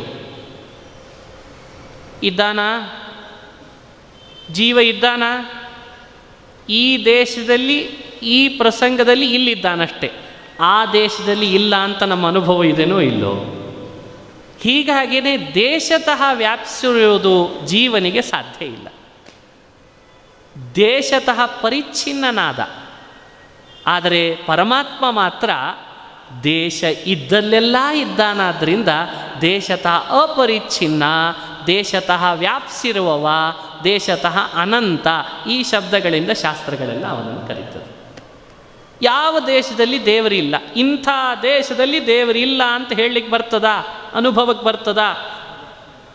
ಶಾಸ್ತ್ರ ಉಪನಿಷತ್ತುಗಳನ್ನು ಚಿಂತನೆ ಮಾಡುವಾಗ ಈ ಥೇರಿಯಲ್ಲಿ ಮಾಡಿ ತೋರಿಸ್ತಾರೆ. ಇಂಥ ದೇಶದಲ್ಲಿ ದೇವರಿಲ್ಲ ಹೇಳಲಿಕ್ಕೆ ಸಾಧ್ಯ. ಆದರೆ ಹೇಳ್ಬೋದು ಜೀವನಿಗೆ, ಇಂಥ ದೇಶದಲ್ಲಿ ಜೀವ ಇದ್ದಾನೆ, ಇನ್ನೊಂದು ದೇಶದಲ್ಲಿ ಜೀವ ಇಲ್ಲ ಹೇಳ್ಬೋದು. ಹೀಗಾಗೇ ದೇಶದ ವ್ಯಾಪ್ತಿ ಆ ಪರಮಾತ್ಮನಿಗಿದೆ ಹೊರತು ಜೀವನಿಗೆ ಬರಲಿಲ್ಲ. ಗುಣತಃ ವ್ಯಾಪಿಸಿರೋದು ಅಂದ್ರೆ ಅರ್ಥ ಏನು? ಅಭಿಪ್ರಾಯ ಚಿಂತನೆ ಮಾಡಿ. ಎಷ್ಟೆಲ್ಲ ಗುಣ ಅವನೋ ಅವೆಲ್ಲ ಜೀವನಲ್ಲಿ ಇಲ್ಲ. ಇದ್ದಿದ್ರೆ ಗುಣದಿಂದ ವ್ಯಾಪಿಸಿರುವವ ಅಂತ ಕರಿತಿದ್ರಂತೆ. ಆದರೆ ಭಗವಂತ ಅಲ್ಲ ಹಾಗೆ. ಏನು ಗುಣ ಅವ ಅದೆಲ್ಲ ಅವನಲ್ಲಿ ಅವ ಅಂತ. ಇದ್ದ ಗುಣಗಳೆಲ್ಲ ಅವನಲ್ಲಿ ಇದ್ದದ್ರಿಂದ ಗುಣದಿಂದ ವ್ಯಾಪಿಸಿದಾನೆ. ದೇಶ ಇದ್ದಲ್ಲೆಲ್ಲ ಇದ್ದದ್ರಿಂದ ದೇಶದಿಂದ ವ್ಯಾಪಿಸಿದಾನೆ. ಕಾಲ ಇದ್ದಲ್ಲೆಲ್ಲ ಇದ್ದದ್ರಿಂದ, ಕಾಲ ಇದ್ದಷ್ಟು ಕಾಲದಲ್ಲೆಲ್ಲ ಇದ್ದದ್ರಿಂದ ಕಾಲದಲ್ಲಿ ವ್ಯಾಪಿಸಿದಾನೆ. ಹೀಗಾಗಿ ಜೀವ ಪರಮಾತ್ಮರಿಗೆ ಇರುವ ಅಂತರ ಎಷ್ಟು ಅನ್ನೋದನ್ನೂ ಕೂಡ ಕೃಷ್ಣ ಪರಮಾತ್ಮ ನಿತ್ಯ ಅನ್ನೋ ಒಂದೇ ಕಾರಣ ಇಟ್ಟುಕೊಂಡು ಜೀವನಿಗೂ ಪರಮಾತ್ಮನಿಗೂ ಏನೂ ವಿಶೇಷ ಬರಲಿಲ್ಲ ಅಂತ ವಾದ ಮಾಡಬೇಡ, ಬಹಳ ವಿಶೇಷ ಇದೆ ಅನ್ನೋದನ್ನು ಕೃಷ್ಣ ಇಲ್ಲಿ ಹೇಳ್ತಾನೆ ಅಂತಂತಾರೆ. ಅವನಿಗೆ ಒಂದು ಥರದ ವ್ಯಾಪ್ತಿಯಲ್ಲಿ ಸಾಮ್ಯ ಇರಬಹುದು, ಇನ್ನೆರಡು ಥರದ ವ್ಯಾಪ್ತಿಯಲ್ಲಿ ಅವನಿಗೆ ಸಾಮ್ಯ ಹೇಳಲಿಕ್ಕೆ ಸಾಧ್ಯ ಇಲ್ಲ. ಇದನ್ನು ಕೃಷ್ಣ ಅವಿನಾಶಿತು ತದ್ವಿಧಿ ಏನ ಸರ್ವಮಿದಂ ತತಂ ಹೀಗೆ ಹೇಳಿದ್ರಿಂದ ಮತ್ತೊಂದು ಹೊಸ ವಿಷಯವೂ ಇಲ್ಲಿ ಪ್ರಸ್ತಾಪ ಆಯಿತು ಅಂತಾರೆ ಆಚಾರ್ಯರು. ಯಾರು ದೇಶ ಹಾಗೂ ಕಾಲ ಗುಣದಿಂದ ವ್ಯಾಪಿಸಿರ್ತಾನೋ ಅವ ಸ್ವತಂತ್ರನನ್ನಿಸ್ತಾನೆ. ಯಾರು ದೇಶಕಾಲಗಳಲ್ಲಿ ವ್ಯಾಪಿಸಿರೋದಿಲ್ವೋ ಅವ ಅಸ್ವತಂತ್ರ. ಕಾಲಬದ್ಧತೆ ದೇಶಬದ್ಧತೆಗೊಳಪಟ್ಟವನು ಅಸ್ವತಂತ್ರ. ಕಾಲ ದೇಶಗಳನ್ನು ಮೀರಿರುವವ ಇದ್ದಾನಲ್ಲ ಅವ ಎಂದಿದ್ರೂ ಸ್ವತಂತ್ರ. ಇದನ್ನು ಇಟ್ಟುಕೊಂಡು ಸ್ಪಷ್ಟಪಡಿಸ್ತಾರೆ. ನೀ ಕೇಳದೆಲ್ಲ ಆವಾಗಲೇ ಜೀವ ಹಾಗೂ ಪರಮಾತ್ಮರಲ್ಲಿ ನಿತ್ಯ ಇವನೂ ಆದ ಅವನೂ ಆದ ಅಂದಮೇಲೆ ಏನೂ ಅಂತರ ಇಲ್ಲ ಅಂತ. ಅಂತರ ಇದೇನೋ, ಏನಂತರ ಅಂದರೆ ಅವನಲ್ಲಿ ಸ್ವಾತಂತ್ರ್ಯ ಇದೆ, ಇವನಲ್ಲಿ ಪಾರತಂತ್ರ್ಯ ಇದೆ ಅಂತ ವ್ಯಾಖ್ಯಾನ ಮಾಡಿದ್ನಂತೆ. ಅದಕ್ಕೋಸ್ಕರವಾಗಿ ಕೃಷ್ಣ ಪರಮಾತ್ಮ ಅವಿನಾಶಿತು ತದ್ವಿಧಿ ಏನ ಸರ್ವಮಿದಂ ತತಂ ಅನ್ನುವ ಮಾತನ್ನು ಆಡಿ ಆ ವ್ಯಾಪ್ತಿಯ ವಿಷಯವನ್ನು ಚಿಂತನೆ ಮಾಡಿಸುವಾಗ ಜೀವನ ವ್ಯಾಪ್ತಿನೇ ಬೇರೆ ರೀತಿ, ಪರಮಾತ್ಮನ ವ್ಯಾಪ್ತಿನೇ ಬೇರೆ ರೀತಿ. ಅವನು ನಿತ್ಯ, ಇವನು ನಿತ್ಯ ಅನ್ನೋದು ಸತ್ಯ. ಆದರೆ ದೇಶ ಕಾಲ ಗುಣಗಳಲ್ಲಿ ಅವನ ನಿತ್ಯತ್ವಕ್ಕೂ ಇವನ ನಿತ್ಯತ್ವಕ್ಕೂ ಬಹಳಷ್ಟು ಅಂತರ ಇದೆ ಅನ್ನೋದನ್ನು ಚಿಂತನೆ ಮಾಡ್ರಿ ಅಂತಂತಾರೆ. ಹೀಗೆ ಈ ಪದ್ಯ ನಮಗೆ ಮತ್ತೊಂದು ಅಭಿಪ್ರಾಯವನ್ನು ತಿಳಿಸ್ತದೆ ಅನ್ನೋದನ್ನು ಚಿಂತನೆ ಮಾಡ್ತಾರೆ. ಹಾಗಾದರೆ ಜೀವನನ್ನು ನಿತ್ಯ ಅಂತಂತ ಕರೆದು ಉದಾಹರಣೆಯಾಗಿ ಪರಮಾತ್ಮನನ್ನು ಕೊಟ್ಟದ್ರಿಂದ ನಮಗೆ ದೇವರು ಜೀವ ಇವರಿಬ್ಬರಲ್ಲಿ ಅಂತರ ತಿಳಿಲಿಲ್ಲ. ಈಗ ನೋಡಿದರೆ ಅಂತರ ಸಾಕಷ್ಟಿದೆ ಅಂತಂತೀರಿ. ಪ್ರಮುಖವಾದ ಅಂತರವನ್ನು ಹೇಳಿದ್ರಿ, ಅವ ಸ್ವತಂತ್ರ, ಇವ ಅಸ್ವತಂತ್ರ ಅಂತ. ಅಷ್ಟೇ ಅಲ್ಲ, ದೇಹ ನಾಶ ಆದರೂ ಜೀವನಿಗಿದೆ, ದೇಹ ನಾಶವೂ ಕೂಡ ಪರಮಾತ್ಮನಿಗೆ ಇಲ್ಲ. ಈ ಅಂತರವನ್ನು ತಿಳಿಬೇಕು ಅನ್ನೋದನ್ನು ಕೃಷ್ಣ ಪರಮಾತ್ಮ ಇಲ್ಲಿ ಹೇಳ್ತಾನೆ. ಅನಾಶಿನೋ ಅಪ್ರಮೇಯಸ್ಯ ತಸ್ಮಾದ್ ವಿದ್ಯಸ್ವ ಭಾರತ ಅಂತಂದಿದ್ದಾನೆ. ಹೀಗೆ ಈ ಎರಡೂ ಪದ್ಯಗಳಿಗೆ ಒಂದು ಹೊಸ ಮುಖವಾದ ವ್ಯಾಖ್ಯಾನವನ್ನು ಚಿಂತನೆ ಮಾಡಿ ನಮಗೆ ತೋರಿಸ್ತಾರೆ. ಅಂತೂ ದೇಹನಾಶ ಇದೆ, ದೇಹನಾಶ ಇಲ್ಲ. ಗುಣದಿಂದ ವ್ಯಾಪ್ತಿ ಇದೆ, ಗುಣದಿಂದ ವ್ಯಾಪ್ತಿ ಇಲ್ಲ. ದೇಶತಃ ವ್ಯಾಪ್ತಿ, ಕಾಲತಃ ವ್ಯಾಪ್ತಿ. ಜೀವನಿಗೆ ಕಾಲತಃ ವ್ಯಾಪ್ತಿ ಇರಬಹುದು, ದೇಶತಃ ವ್ಯಾಪ್ತಿ ಇಲ್ಲ. ಹೀಗೆ ಇಷ್ಟು ಅಂತರ ಜೀವ ಪರಮಾತ್ಮರಲ್ಲಿ ಇದೆ ಅನ್ನೋ ತತ್ವವೂ ಕೂಡ ಇದೇ ಭಗವದ್ಗೀತೆಯಲ್ಲೇ ಸಮರ್ಥಿಸ್ತಿದ್ದಾರೆ. ಜೀವ ಪರಮಾತ್ಮರ ಐಕ್ಯ ಭಗವದ್ಗೀತೆಗೆ ತಾತ್ಪರ್ಯ ಅಲ್ಲ ಅಂತ ವ್ಯಾಖ್ಯಾನ ಮಾಡ್ತಾರೆ.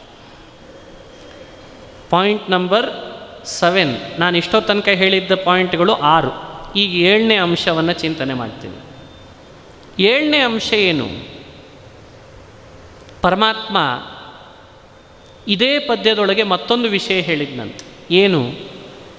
ಯಾರು ಸ್ವತಂತ್ರ, ಯಾರು ಅಸ್ವತಂತ್ರ ಅನ್ನೋ ತಿಳುವಳಿಕೆಯನ್ನು ಸರಿಯಾಗಿ ಮಾಡ್ಕೊಳ್ತಾನೋ ಅವ ಮಾಡಿಕೊಂಡ ಮೇಲೆ ಅವ ಏನು ಮಾಡಬೇಕು? ಹಾಗಾದರೆ ತಸ್ಮಾತ್ ಯುದ್ಧಸ್ವ ಭಾರತ ಅಂತಂದಂತೆ. ಯುದ್ಧಸ್ವ ಭಾರತ ಅಂದರೆ ಎಂದಿದ್ರೂ ಜೀವನಾದ ನೀನು ಅಸ್ವತಂತ್ರ, ನಾನು ನಿನ್ನ ಬಿಂಬಸ್ಥಾನದಲ್ಲಿರುವ ನಾನಿದ್ದೇನಲ್ಲ, ನಾನು ಸ್ವತಂತ್ರ. ನೀ ನನ್ನ ಅಧೀನವಾಗೇ ಕೆಲಸ ಮಾಡಬೇಕಾಗಿರೋದು ಸತ್ಯ. ಅದಕ್ಕೋಸ್ಕರವಾಗಿ ಈಗ ಮಾಡೋ ಯುದ್ಧ ಇದೆಯಲ್ಲ, ನೀ ನನ್ನ ಅಧೀನನಾಗಿದ್ದಿ, ಆ ಕಾರಣದಿಂದಲೂ ಕೂಡ ನನ್ನ ಪೂಜಾರೂಪವಾದ ಈ ಕಾರ್ಯವನ್ನು ಮಾಡು ಅನ್ನೋದನ್ನು ಕೃಷ್ಣ ಹೇಳ್ತಾನೆ. ತಸ್ಮಾತ್ ಯುದ್ಧಸ್ವ ಭಾರತ. ಹೀಗೆ ಹೇಳಲಿಕ್ಕೆ ಯಾರಿಗಿದೆ ಬೇರೆಯವರಿಗೆ ಧೈರ್ಯ? ಕೃಷ್ಣ ಬಿಟ್ಟು ಬೇರೆಯವರಿಗೆ ಮಾತಾಡಿದರೆ ನೀನ್ಯಾರೋ ನನಗೆ ಹೇಳಲಿಕ್ಕೆ ಅಂತಿದ್ದ ಅರ್ಜುನ. ನೀನ್ಯಾರೋ ನನ್ನನ್ನು ವಿಧಾನ ಮಾಡಲಿಕ್ಕೆ, ನೀನ್ಯಾರೋ ನನ್ನನ್ನು ನಿಯಂತ್ರಿಸಲಿಕ್ಕೆ ಏನು ಉತ್ತರ ಕೊಡ್ತೀರಿ?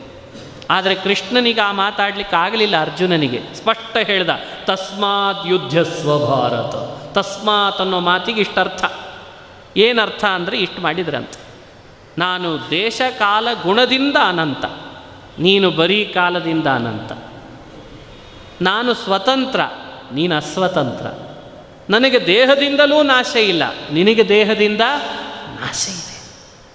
ಹೀಗಾಗಿ ನಿನ್ನ ಸ್ವತಂತ್ರತೆ ಇದ್ದಿದ್ದರೆ ನೀ ನಿರ್ಧಾರ ತಗೊಂಡಂತೆ ಮಾಡ್ಬೋದಿತ್ತು. ಆದರೆ ಸ್ವಾತಂತ್ರ್ಯ ನನಗಿದೆ. ನನ್ನ ಅಧೀನನಾದದ್ರಿಂದಲೂ ಕೂಡ ನೀನೀಗ ಯುದ್ಧವನ್ನು ಮಾಡು, ಅದು ನನ್ನ ಪೂಜಾರೂಪವಾಗಿ ಮಾಡು ಅಂತ ಶ್ರೀಕೃಷ್ಣ ಪೂಜಾರೂಪವಾಗಿ ಮಾಡು ಅನ್ನೋದನ್ನು ಮನಸ್ಸಿನಲ್ಲಿಟ್ಟುಕೊಂಡು ಹೇಳಿದಾನೆ ಅಂತಂತಾದಾಗ ಪಾಪಮೇವಾಶ್ರಯೇದಸ್ಮಾತ್ ಅನ್ನೋ ಮಾತಿತ್ತಲ್ಲ, ಪಾಪ ಹೊಂದುತ್ತೇನೆ ಬಂಧುಗಳನ್ನು ಹತ್ಯೆ ಮಾಡಿದ್ರಿಂದ ಅದಕ್ಕೆ ಉತ್ತರ ಕೊಟ್ಟನಂತೆ, ಯಾವುದನ್ನು ನನ್ನ ಪೂಜೆಯಾಗಿ ಮಾಡ್ತೀಯೋ ಅದರಿಂದ ನಿನಗೆ ಪಾಪ ಬರದೇ ಇರೋಗಿ ನಾನು ನೋಡ್ಕೋತೇನೆ ಅಂತ ಅರ್ಥ ಅಂತ. ಹೀಗೆ ಈ ಪದ್ಯವನ್ನು ವ್ಯಾಖ್ಯಾನ ಮಾಡಿ ನಮಗೆ ಅನುಸಂಧಾನ ಮಾಡಿಸ್ತಾರೆ. ಇದು 18ನೇ ಪದ್ಯಕ್ಕೆ ಚಿಂತನೆ. ಒಂದೊಂದು ಪದ್ಯಗಳೇ ಹಿಂಗವ ಅಂದ್ರೆ ಎಲ್ಲ ಪದ್ಯ ಹಿಂಗೆ ವ್ಯಾಖ್ಯಾನ ಮಾಡಿದರೆ ಹೆಂಗಿರಬೇಡ ಹೇಳ್ರಿ ನೋಡೋಣ. ನಾನು ಶಬ್ದ ಹಿಂಜುತ್ತಿಲ್ಲ, ತುಂಬ ಕಷ್ಟಪಟ್ಟು ವ್ಯಾಖ್ಯಾನ ಮಾಡೋ ಸಾಹಸ ನಾ ಮಾಡಿಲ್ಲ. ಏನು ಮಾಡಿ ತೋರಿಸಿದಾರೆ ಹಿರಿಯರು, ನಿಮ್ಮ ಮುಂದೆ ಅದನ್ನು 1, 2, 3, 4 ಹಂಚಿಕೊಳ್ತಿದ್ದೇನೆ ಅಷ್ಟೆ. ಮುಂದಿನ ಪದ್ಯ ಇನ್ನೂ ಎಷ್ಟು ಚೆನ್ನಾಗಿ ವ್ಯಾಖ್ಯಾನ ಮಾಡ್ತಾರೆ. ಹೌದು ಕೃಷ್ಣ, ನೀನು ಹೇಳ್ದಿ ಜೀವನಿತ್ಯ ಅಂದಿ, ಒಪ್ಪಿಕೊಳ್ಳೋಣ. ಆದರೆ ಒಂದು ಮಾತು ಬಹಳ ವಿಚಿತ್ರ ಅನ್ನಿಸ್ತದೆ ಕೃಷ್ಣ, ಏನು ಅಂದ. ಜೀವನಿತ್ಯ ಅಂತಿ, ಹೌದು. ಯಾವಾಗಲೂ ಪರಮಾತ್ಮನೇ ಸ್ವತಂತ್ರ ಅಂತಿ, ಹೌದು. ದೇವರು ಸ್ವತಂತ್ರ, ಜೀವರಾದವರು ಯಾವಾಗಲೂ ಪರತಂತ್ರ. ಜೀವರಾದವರು ಇಷ್ಟೋ ತನಕ ಅದನ್ನೇ ವ್ಯಾಖ್ಯಾನ ಮಾಡಿ, ಜೀವರಾದವರು ಎಂದಿದ್ರೂ ಪರತಂತ್ರರು. ಪರತಂತ್ರರಾದ್ದರಿಂದ ಇವರಿಗೆ ಯಾವುದೇ ಥರದ ಸ್ವಾತಂತ್ರ್ಯ ಇಲ್ಲ, ಹೀಗೆಲ್ಲ ವ್ಯಾಖ್ಯಾನ ಮಾಡಿ ನನ್ನ ಪೂಜಾರೂಪವಾಗಿ ಯುದ್ಧ ಮಾಡುವಂತಂತಿದ್ದಿ. ಆದರೆ ನನಗಿದು ಸರಿ ಅನ್ನಿಸ್ತಿಲ್ಲ ಅಂತಂದಂತೆ. ನನಗಿದು ಸರಿ ಅನ್ನಿಸ್ತಿಲ್ಲ. ಯಾಕೆ? ಜೀವರನ್ನ ಪರತಂತ್ರ ಅಂತ ಮಾಡಿ ದೇವರನ್ನು ಸ್ವತಂತ್ರ ಅಂತ ಒಪ್ಪಿಸಬೇಕು ಅಂತಾದರೆ ಲೋಕದ ವ್ಯವಹಾರವನ್ನು ಹೇಗೆ ಕೂಡಿಸ್ತಿ ಅಂತ ಶುರು ಮಾಡಿದ್ದಂತೆ ಅರ್ಜುನನ ಪ್ರಶ್ನೆ. ಲೋಕದಲ್ಲಿ ಒಂದು ವ್ಯವಹಾರ ಇದೆ, ಏನಂತ? ಸತ್ತ, ಸಾಯಿಸಿದ, ಮಾಡ್ತಿರೋ ಇಲ್ಲೋ? ಸಹಜವಾದ ಪ್ರಶ್ನೆ. ಜೀವನಿಗೆ ಏನು ಮಾಡಲಿಕ್ಕೂ ಸ್ವಾತಂತ್ರ್ಯ ಇಲ್ಲ ಅಂತಾದರೆ ಜೀವನಿಗೆ ಯಾವ ಕ್ರಿಯೆಯಲ್ಲೂ ಸ್ವಾತಂತ್ರ್ಯ ಇಲ್ಲ, ಇಂಡಿಪೆಂಡೆನ್ಸಿನೇ ಇಲ್ಲ. ಹಾಗಾದರೆ ಇಲ್ಲ ಅನ್ನೋದೇ ನಿನ್ನ ಅಭಿಪ್ರಾಯ ಆಯಿತು. ಹಾಗಾದರೆ ಲೋಕದಲ್ಲಿ ವ್ಯವಹಾರ ಇದೆ, ಏನಂತ? ಇವ ಅವನನ್ನು ಕೊಂದ ಅನ್ನಬೇಕೋ ಬೇಡ? ಅನ್ನೋ ಹಾಗೆ ಇಲ್ಲ. ಯಾವಾಗಲೂ ನಮ್ಮ ಬಾಯಲ್ಲಿ ಶಬ್ದ ಹೆಂಗೆ ಬರಬೇಕು ಗೊತ್ತೇನು? ಇನ್ಮೇಲಿಂದ ಪ್ರವಚನ ಮಾಡಿದ ಅಲ್ಲ, ಯಾವಾಗಲೂ ಬಾಯಲ್ಲಿ ಪ್ರವಚನ ಮಾಡಿಸಿದ. ಪ್ರವಚನ ಕೇಳಿದ್ವಿ ಅಲ್ಲ, ಪ್ರವಚನ ಕೇಳಿಸಿದ. ಯಾಕೆ? ಯಾವುದರಲ್ಲೂ ಸ್ವಾತಂತ್ರ್ಯ ಇಲ್ಲ. ಎನಿ ಮೂಮೆಂಟ್ಸ್, ಯಾವುದಾದ್ರೂ ಒಂದು ಕ್ರಿಯೆ ಹಿನ್ನೆಲೆಯಲ್ಲಿ ನಮಗೂ ಒಂದಿಷ್ಟು ಇಂಡಿಪೆಂಡೆನ್ಸಿ ಇದ್ದಿದ್ದರೆ ಕೇಳಿದ್ವಿ, ಹೇಳಿದ್ವಿ, ನೋಡಿದ್ವಿ, ಮಾಡಿದ್ವಿ, ಕೊಂದ್ವಿ, ಕೊಂದ, ಸತ್ತ, ಬದುಕಿದ ಹೇಳ್ಬೋದು. ಎಲ್ಲ ಕ್ರಿಯೆಗಳ ಹಿಂದೆ ಜೀವನಿಗೆ ಒಂದು ಸ್ವಾತಂತ್ರ್ಯವೇ ಇಲ್ಲ ಅಂತ ಆದಮೇಲೆ ಲೋಕ ವ್ಯವಹಾರವನ್ನು ಹೇಗೆ ಕೂಡಿಸ್ತಿ ಕೃಷ್ಣ ನೀನು? ಇದನ್ನು ನನಗೆ ವಿವರಣೆ ಕೊಡು. ನಿನ್ನ ದೃಷ್ಟಿಯಲ್ಲಿ ಜೀವರಿಗೆ ಸ್ವಾತಂತ್ರ್ಯ ಇಲ್ಲ ಅನ್ನೋದೇ ಸಿದ್ಧಾಂತ ಆಯ್ತಲ್ಲ, ಹಾಗೆ ಮಾತನಾಡಿದಿ ಹಿಂದೆ ನೀನು. ಇದು ಅಲ್ಟಿಮೇಟ್ಲಿ ಇದು ಕೇವಲ ಅರ್ಜುನನಿಗೆ ಸಂಬಂಧಪಟ್ಟದ್ದಲ್ಲ ಅಂತ ನಮ್ಮೆಲ್ಲರ ಮನಸ್ಸಿನಲ್ಲಿ ಈಗಾಗಲೇ ಬರ್ತಾ ಇದೆ. ಜೀವನ ಕರ್ತೃತ್ವ, ಜೀವನ ಸ್ವಾತಂತ್ರ್ಯ ಒಪ್ಪುವ ಅಭಿಪ್ರಾಯವೋ ಒಪ್ಪಬಾರ್ದು ಅನ್ನೋದೇ ಕೃಷ್ಣನ ಸಿದ್ಧಾಂತವು. ಬಹಳ ಬಹಳ ದೊಡ್ಡ ಪ್ರಶ್ನೆ, ಅದ್ಭುತವಾದ ವಿಷಯ. ಇದಕ್ಕೆ ಕೃಷ್ಣ ಏನು ಉತ್ತರ ಕೊಡ್ತಾನೆ? ಬಾಧಕ ಬೇರೆ ತೋರಿಸಿದ, ಲೋಕ ವ್ಯವಹಾರ ಹೀಗಿದೆ ಅಂತ. ಅದಕ್ಕೆ ಈ ಕೃಷ್ಣ ಈ ಪದ್ಯ ಹೇಳಿದ. ಯಾವುದನ್ನು? ಯಯೇನಂ ವೇತ್ತಿ ಹಂತಾರಂ ಯಶ್ಚೈನಂ ಮನ್ಯತೆ ಹತಂ ಉಭೌ ತೌ ನ ವಿಜಾನೀತೋ ನಾಯಂ ಹಂತಿ ನ ಹನ್ಯತೆ. ಉಭೌ ತೌ ನ ವಿಜಾನೀತೋ. ಕೃಷ್ಣ ಮಾಡ್ತಾ ಇರುವಂಥ ಒಂದು ವಿಚಿತ್ರವಾದ ಮಾತು, ಅದ್ಭುತವಾದ ಸತ್ಯವನ್ನು ಕೃಷ್ಣ ಬಿಚ್ಚಿಡ್ತಾನೆ. ಉಭೌ ತೌ ನ ವಿಜಾನೀತೋ. ಲೋಕದಲ್ಲಿ ಇವನನ್ನು ಕೊಂದ, ಅವ ಸತ್ತ, ಈ ವ್ಯವಹಾರವನ್ನು ನಡೆಸ್ತಾ ಇರುವಾಗ ಇದನ್ನೇ ಇಟ್ಕೊಂಡು ನೀ ನನ್ನನ್ನು ಪ್ರಶ್ನೆ ಕೇಳಿದಿ, ಹೀಗೆ ವ್ಯವಹಾರ ನಡೀತದಲ್ಲ ಮತ್ತೆ ಅಂತ ಪ್ರಶ್ನೆ ಕೇಳಿದೆಯಲ್ಲ. ನಾನು ಇಷ್ಟೇ ತಿಳಿಸ್ತೇನೆ, ಭಗವಂತನ ಸ್ವಾತಂತ್ರ್ಯ, ಜೀವನ ಅಸ್ವಾತಂತ್ರ್ಯ, ಇವೆರಡನ್ನೂ ತಿಳಿಯದೇ ಈ ವ್ಯವಹಾರವನ್ನು ಯಾರೇ ನಡೆಸಿದರೂ ಅದು ಭ್ರಾಂತಿ ಅಂತಂದ ಕೃಷ್ಣ. ಉಭೌ ತೌ ನ ವಿಜಾನೀತೌ, ಅದು ಭ್ರಾಂತಿ, ಅದು ಭ್ರಾಂತಿ ಅಂತ ಅನ್ನಿಸ್ಕೊಳ್ತದೆ. ಕೃಷ್ಣ ಹೀಗಂದರೆ ಹೌದು ಅದು ಭ್ರಾಂತಿನೇ ಅಂದ ಕೃಷ್ಣ. ಉಭೌ ತೌ ನ ವಿಜಾನೀತ, ಹಾಗಾದರೆ ಯಾವ ಕ್ರಿಯೆಯನ್ನು ಕುರಿತು ಜೀವನಿಗೆ ಸ್ವಾತಂತ್ರ್ಯ ಇಲ್ವೇನು? ಇಲ್ಲ ಅಂತ ಉತ್ತರ ಕೊಟ್ಬಿಡ್ತಾನೆ. ಇವರಿಬ್ಬರಿಗೆ ಸ್ವಾತಂತ್ರ್ಯ ಇಲ್ಲವೇ ಇಲ್ಲ. ಇರೋ ಸ್ವಾತಂತ್ರ್ಯ ಎಲ್ಲ ಯಾರಿಗಂತೆ? ಪರಮಾತ್ಮನಿಗೆ ಮಾತ್ರ. ಸ್ವಾತಂತ್ರ್ಯ ಅನ್ನೋ ಅಂಶವನ್ನು ಎಂದೂ ಪರಮಾತ್ಮ ಬಿಟ್ಟು ಕೊಡೋದಲ್ಲ. ತನ್ನಲ್ಲಿ ಸ್ವಾತಂತ್ರ್ಯ ಇಟ್ಟುಕೊಂಡಿರ್ತಾನೆ. ಅಪ್ಪಿ ತಪ್ಪಿ ಜೀವನಲ್ಲೇನಾದರೂ ಸ್ವಾತಂತ್ರ್ಯ ಇದೆ ಅಂತ ತಿಳಿದ ಆದರೆ ಅವನು ಭ್ರಾಂತನೇ. ಎಂಥ ಮಾತಾಡಿದ್ದಾನೆ. ಹೀಗಾಗಿ ನಡೆಯುವ ಪ್ರತಿ ಕ್ರಿಯೆಯ ಹಿನ್ನೆಲೆಯಲ್ಲಿ ನಾವು ಮಾಡೋ ಅನುಸಂಧಾನ ಹೇಗಿರಬೇಕು ಅಂದರೆ, ನಾ ಪರತಂತ್ರನೇ, ಅವ ಸ್ವತಂತ್ರನೇ, ಅವ ನನ್ನೊಳಗಿದ್ದು ಬಿಂಬನಾಗಿ, ನಾನು ಅವನಿಗೆ ಪ್ರತಿಬಿಂಬನಾಗಿ, ಅವ ಮಾಡಿಸಿದ, ನಾ ಮಾಡಿದೆ, ಅವ ನುಡಿಸಿದ, ನಾ ನುಡಿದೆ, ಅವ ನಿಲ್ಲಿಸಿದ, ನಾ ನಿಲ್ಲಿಸಿದೆ.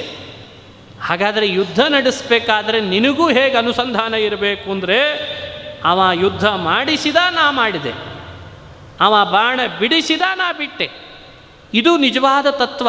ಇದನ್ನು ತಿಳಿಬೇಕು ನೀನು. ಇದಕ್ಕಿಂತ ವಿಪರೀತವಾಗಿ ತಿಳಿದ್ರೆ ಅದು ಭ್ರಾಂತಿ ಅಂತ ಆಗ್ತದೆ ಅಂದ್ಬಿಟ್ಟು ಕೃಷ್ಣ ಪರಮಾತ್ಮ ಎಲ್ಲಿಗೆ ಮುಟ್ಟಿಸ್ತಾ ಇದ್ದಾನೆ ನೋಡಿ ಕೃಷ್ಣ. ಇದು ಬಿಂಬ ಪ್ರತಿಬಿಂಬ ಭಾವವನ್ನು ಮೊದಲು ನಿರೂಪಿಸಿ ಕೃಷ್ಣ ನಿಧಾನಕ್ಕೆ ನಮ್ಮನ್ನು ಎಲ್ಲಿಗೆ ತಂದು ಕೂಡಿಸ್ತಾ ಇದ್ದಾನೆ ಅಂತ ನಿಮಗೆ ಸ್ಪಷ್ಟ ಅರ್ಥ ಆಗ್ತಾ ಇದೆ. ನಾವು ಬಿಂಬ ಶ್ರೀಹರಿಯ ಪ್ರೇರಣೆಗೆ ಪರವಶರಾಗಿರ್ತೇವೆ ಅಂದಮೇಲೆ ಪ್ರತಿಬಿಂಬ ಸ್ಥಾನದಲ್ಲಿದ್ದು, ಅದಕ್ಕೆ ಕಾಮನ ಬಿಲ್ಲು ಅಂತ ಹೇಳಿದೆ. ಆ ಕಾಮನ ಬಿಲ್ನಲ್ಲಿ ಕಾಣುವ ಪ್ರತಿ ಬಣ್ಣವೂ ಕೂಡ ಸೂರ್ಯನ ಅಧೀನವೇ ಆಗಿರ್ತದೆ.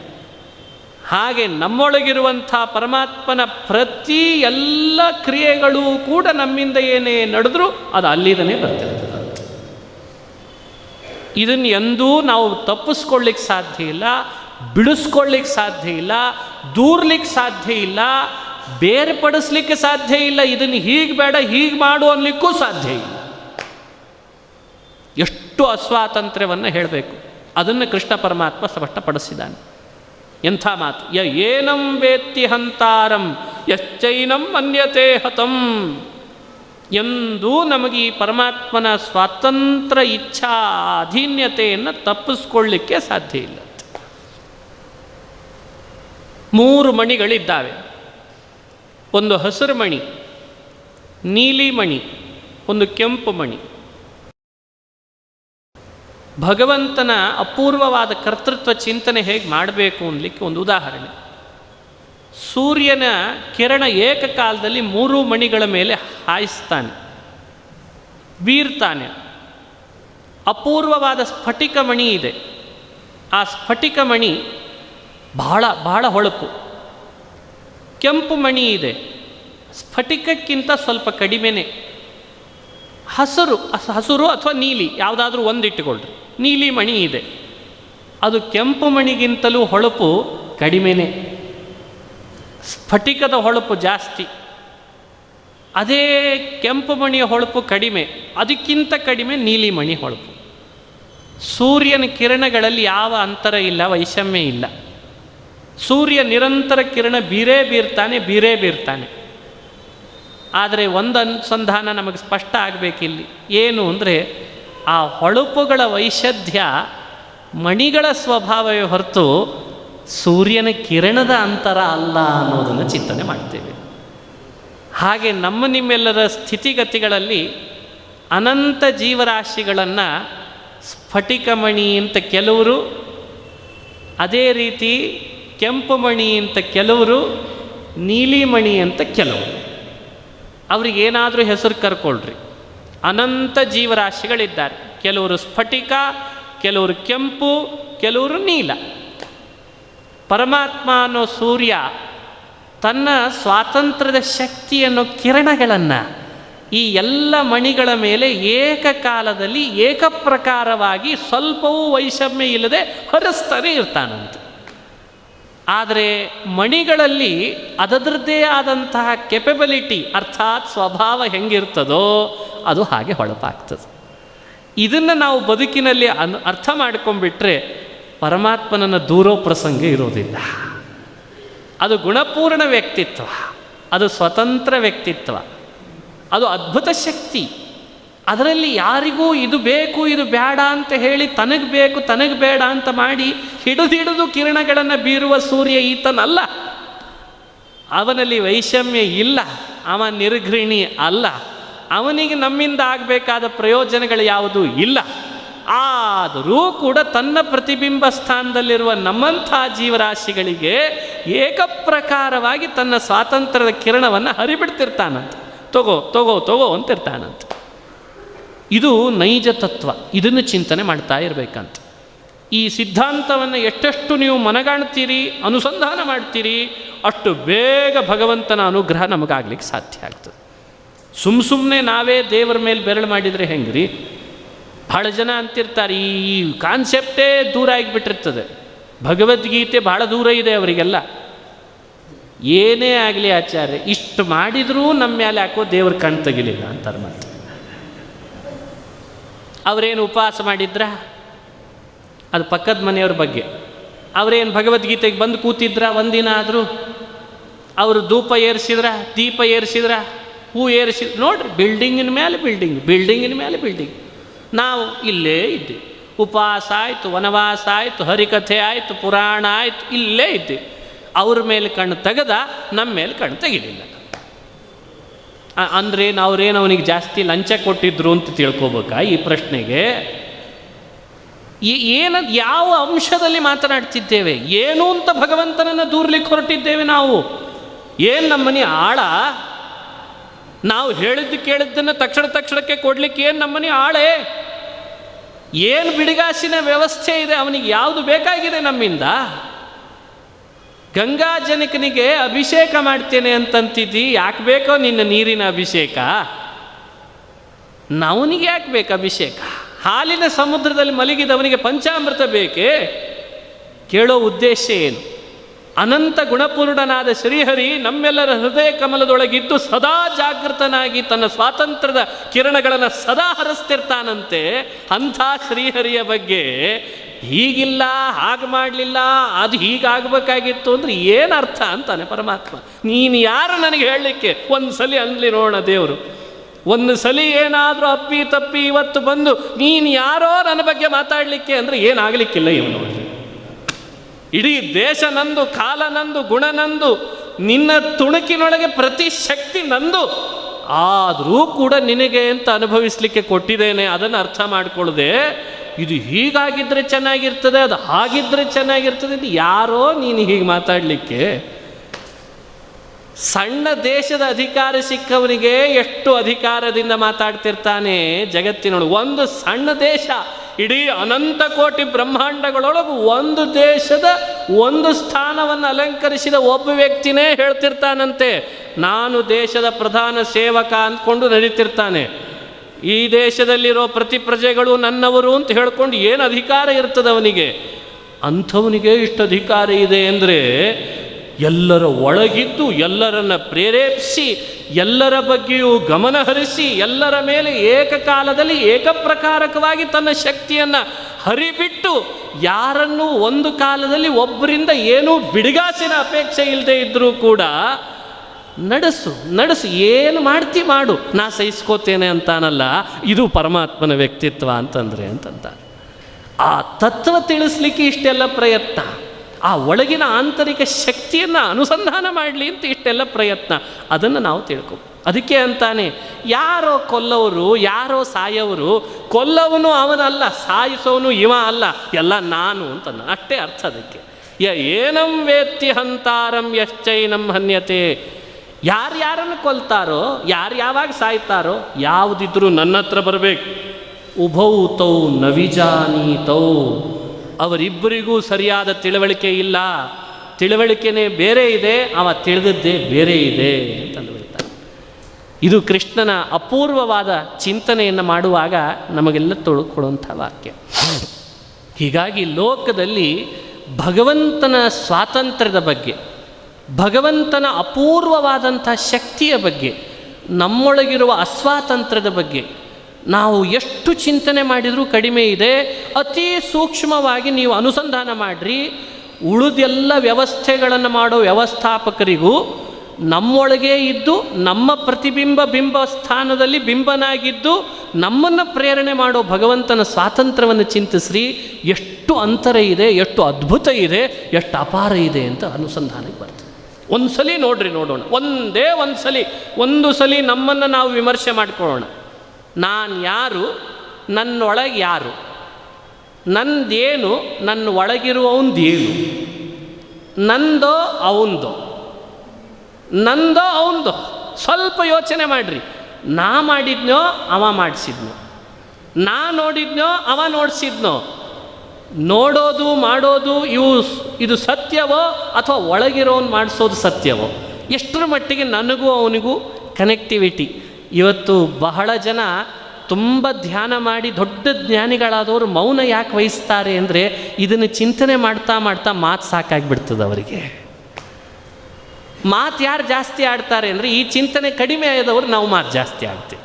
ಯಾಕೆ ನಮಗೆ ಆ ಸಾಕ್ಷಾತ್ಕಾರನೇ ಆಗ್ತಾ ಇಲ್ಲ. ಒಳಗೆ ಭಗವಂತನ ಸ್ವಾತಂತ್ರ್ಯದ ಶಕ್ತಿ ಜಾಗೃತ ಆದಂಗೆ ನಮ್ಮ ಮಾತು ನಿಲ್ತದೆ, ಕಣ್ಣು ಮುಚ್ಚುತ್ತದೆ, ಕಿವಿ ಕೇಳೋದನ್ನು ಬಂದು ಮಾಡ್ತದೆ, ಲೋಕ ವ್ಯವಹಾರವನ್ನೆಲ್ಲ ಕಡಿಮೆ ಮಾಡ್ತದೆ. ಹೀಗಾಗಿ ಭಗವದ್ಗೀತೆಯಲ್ಲಿ ಕೃಷ್ಣ ಪ್ರಮುಖವಾಗಿ ಹೇಳೋ ಅಂಶ ಏನು, ಪ್ರಾರಂಭದಲ್ಲೇ ಹೇಳ್ತಾನೆ, ಬುನಾದಿ ಹಾಕಿ ನೀನು ಅಸ್ವತಂತ್ರ ನೆನಪಿರಲಿ, ನಾನು ಸ್ವತಂತ್ರ ನೆನಪಿರಲಿ ಅಂತಂತಾನಂತೆ. ಸ್ವಲ್ಪ ಈ ಥರ ಮಾತಾಡಿದರೆ ಅರ್ಜುನ ನಿನ್ನ ಉಪದೇಶನೂ ಬೇಡ ನೀನು ಬೇಡ ಅಂತಂತಿದ್ದ. ಅದಕ್ಕೆ ಕೃಷ್ಣನಿಗೆ ಸಮಾಧಾನದಿಂದ ಹೇಳ್ತಾ ಬಂದದ್ದು, ನೀನು ಅಸ್ವತಂತ್ರಪ್ಪ. ನೋಡಿ ಇಷ್ಟೇ ಧ್ವನಿ ವ್ಯತ್ಯಾಸ ಆದ್ಕೊಳ್ಳೆ ಹೆಂಗಾಗ್ತದೆ ನೋಡ್ರಿ. ನೀನು ಅಸ್ವತಂತ್ರನೋ ನಾ ಸ್ವತಂತ್ರನೋ, ನನಗೆ ನಿನ್ನಿಂದ ಆಗಬೇಕಾದದ್ದು ಇಲ್ವೋ, ಲೋಕದಲ್ಲಿ ನಡೆಯೋ ವ್ಯಾಪಾರ ವ್ಯವಹಾರಗಳೆಲ್ಲ ನಂದೇನಪ್ಪ, ನಾ ಮಾಡ್ತೀನಿ ಅಂತ ತಿಳಿತಾನಲ್ಲ ಅದು ಭ್ರಾಂತಿ, ಅದು ಸತ್ಯ ಅಲ್ಲೋ. ಹೀಗೆ ಹೇಳೋದು ಹೇಗೆ, ಇಲ್ಲಿ ವೇರಿಯೇಷನ್ ಇಲ್ಲ ಗಂಟಲದಲ್ಲಿ, ಸ್ವಲ್ಪ ಗಡುಸಾಗಿ ಹೇಳಿದ ಕೂಡಲೇ ವೇರಿಯೇಷನ್ ಶುರು ಆಗ್ತದೆ. ಕೃಷ್ಣ ಎರಡೂ ರೀತಿ ಹೇಳಿದ್ದಾನೆ. ಹೀಗೆ ಬೇಕಾ ಹೀಗೆ ತಗೋ, ಇಲ್ಲ ಹೀಗೆ ಬೇಡವಾ ಹೀಗೂ ತಗೋ. ಏನಂ ವೇತ್ತಿ ಹಂತಾರಂ ಎಷ್ಟೈನಂ ಹನ್ಯತೆ, ಆ ರೀತಿಯಾಗಾದರೂ ಹೇಳು, ಹೀಗಾದರೂ ಹೇಳು. ಒಟ್ಟಾರೆ ತತ್ವ ಮಾತ್ರ ಇರೋದು ಸ್ವಾತಂತ್ರ್ಯ ನನ್ನಲ್ಲಿ, ಅಸ್ವಾತಂತ್ರ್ಯ ನಿನ್ನಲ್ಲಿ. ಆದರೆ ಇದರಲ್ಲಿ ಎಲ್ಲೂ ನನ್ನಿಂದ ದುರುಪಯೋಗ ನಡೆಯಲ್ಲ. ನನ್ನಿಂದ ದುರುಪಯೋಗ ನಡೀತಿಲ್ಲ, ಜೀವ ಇದನ್ನು ತಿಳಿಯದೇ ದುರುಪಯೋಗ ಮಾಡ್ಕೊಳ್ತಾನೆ. ಇದೇ ವ್ಯತ್ಯಾಸ. ಈ ಅಂತರ ತಿಳಿಸ್ಲಿಕ್ಕೆ ಈ ಮಾತುಗಳನ್ನು ವ್ಯಾಖ್ಯಾನ ಮಾಡ್ತಾನೆ. ಮತ್ತು ನಾಳೆಯ ದಿವಸ ನಾವು ಭಗವದ್ಗೀತೆಯ, ನಾಳೆ ಇಲ್ಲ, ಇವತ್ತಿಗೆ 5 ದಿನಗಳ ಕಳೀತು, ನಾನೇನೋ ಹೀಗೆ ಮುಂದುವರಿಸ್ತಾ ಇದ್ದೇನೇನೋ ಅಂತ ನನ್ನ ಮಾತಿನಲ್ಲಿ ಬಂತಷ್ಟೇ.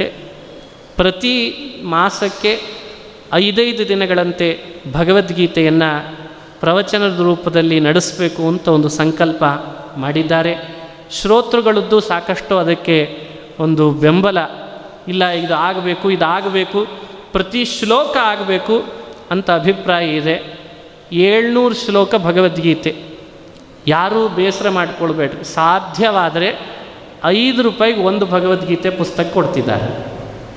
5 ರೂಪಾಯಿಗೆ ತಮಗೆ ತಿಳಿದಿದೆ. ಸಾಧ್ಯವಾದರೆ ಮುಂದಿನ ಪ್ರವಚನಗಳಲ್ಲಿ ಇಲ್ಲಿ ನಡೆದ ಈ ಏನು ಭಗವದ್ಗೀತಾ ಪ್ರವಚನ ನಾವು ಅನುಸಂಧಾನ ಮಾಡುವಾಗ ಪ್ರತಿಯೊಬ್ಬರ ಕೈಯಲ್ಲಿ ಒಂದು ಭಗವದ್ಗೀತಾ ಪುಸ್ತಕ, ಒಂದು ಪೆನ್ನು, ಅಲ್ಲಿ ಬರುವಂಥ ಪಾಯಿಂಟ್ಸು. ನನಗೆ ಹಾಸ್ಯ ಜಾಸ್ತಿ ಮಾಡಲಿಕ್ಕೆ ಬರಲ್ಲ, ಹಾಡು ನನಗೆ ಕಲ್ತಿಲ್ಲ, ಭಗವದ್ಗೀತೆ ಸಾಧಾರಣವಾಗಿ ಒಂದಿಷ್ಟಂತೂ ಓದಿದ್ದೇನೆ.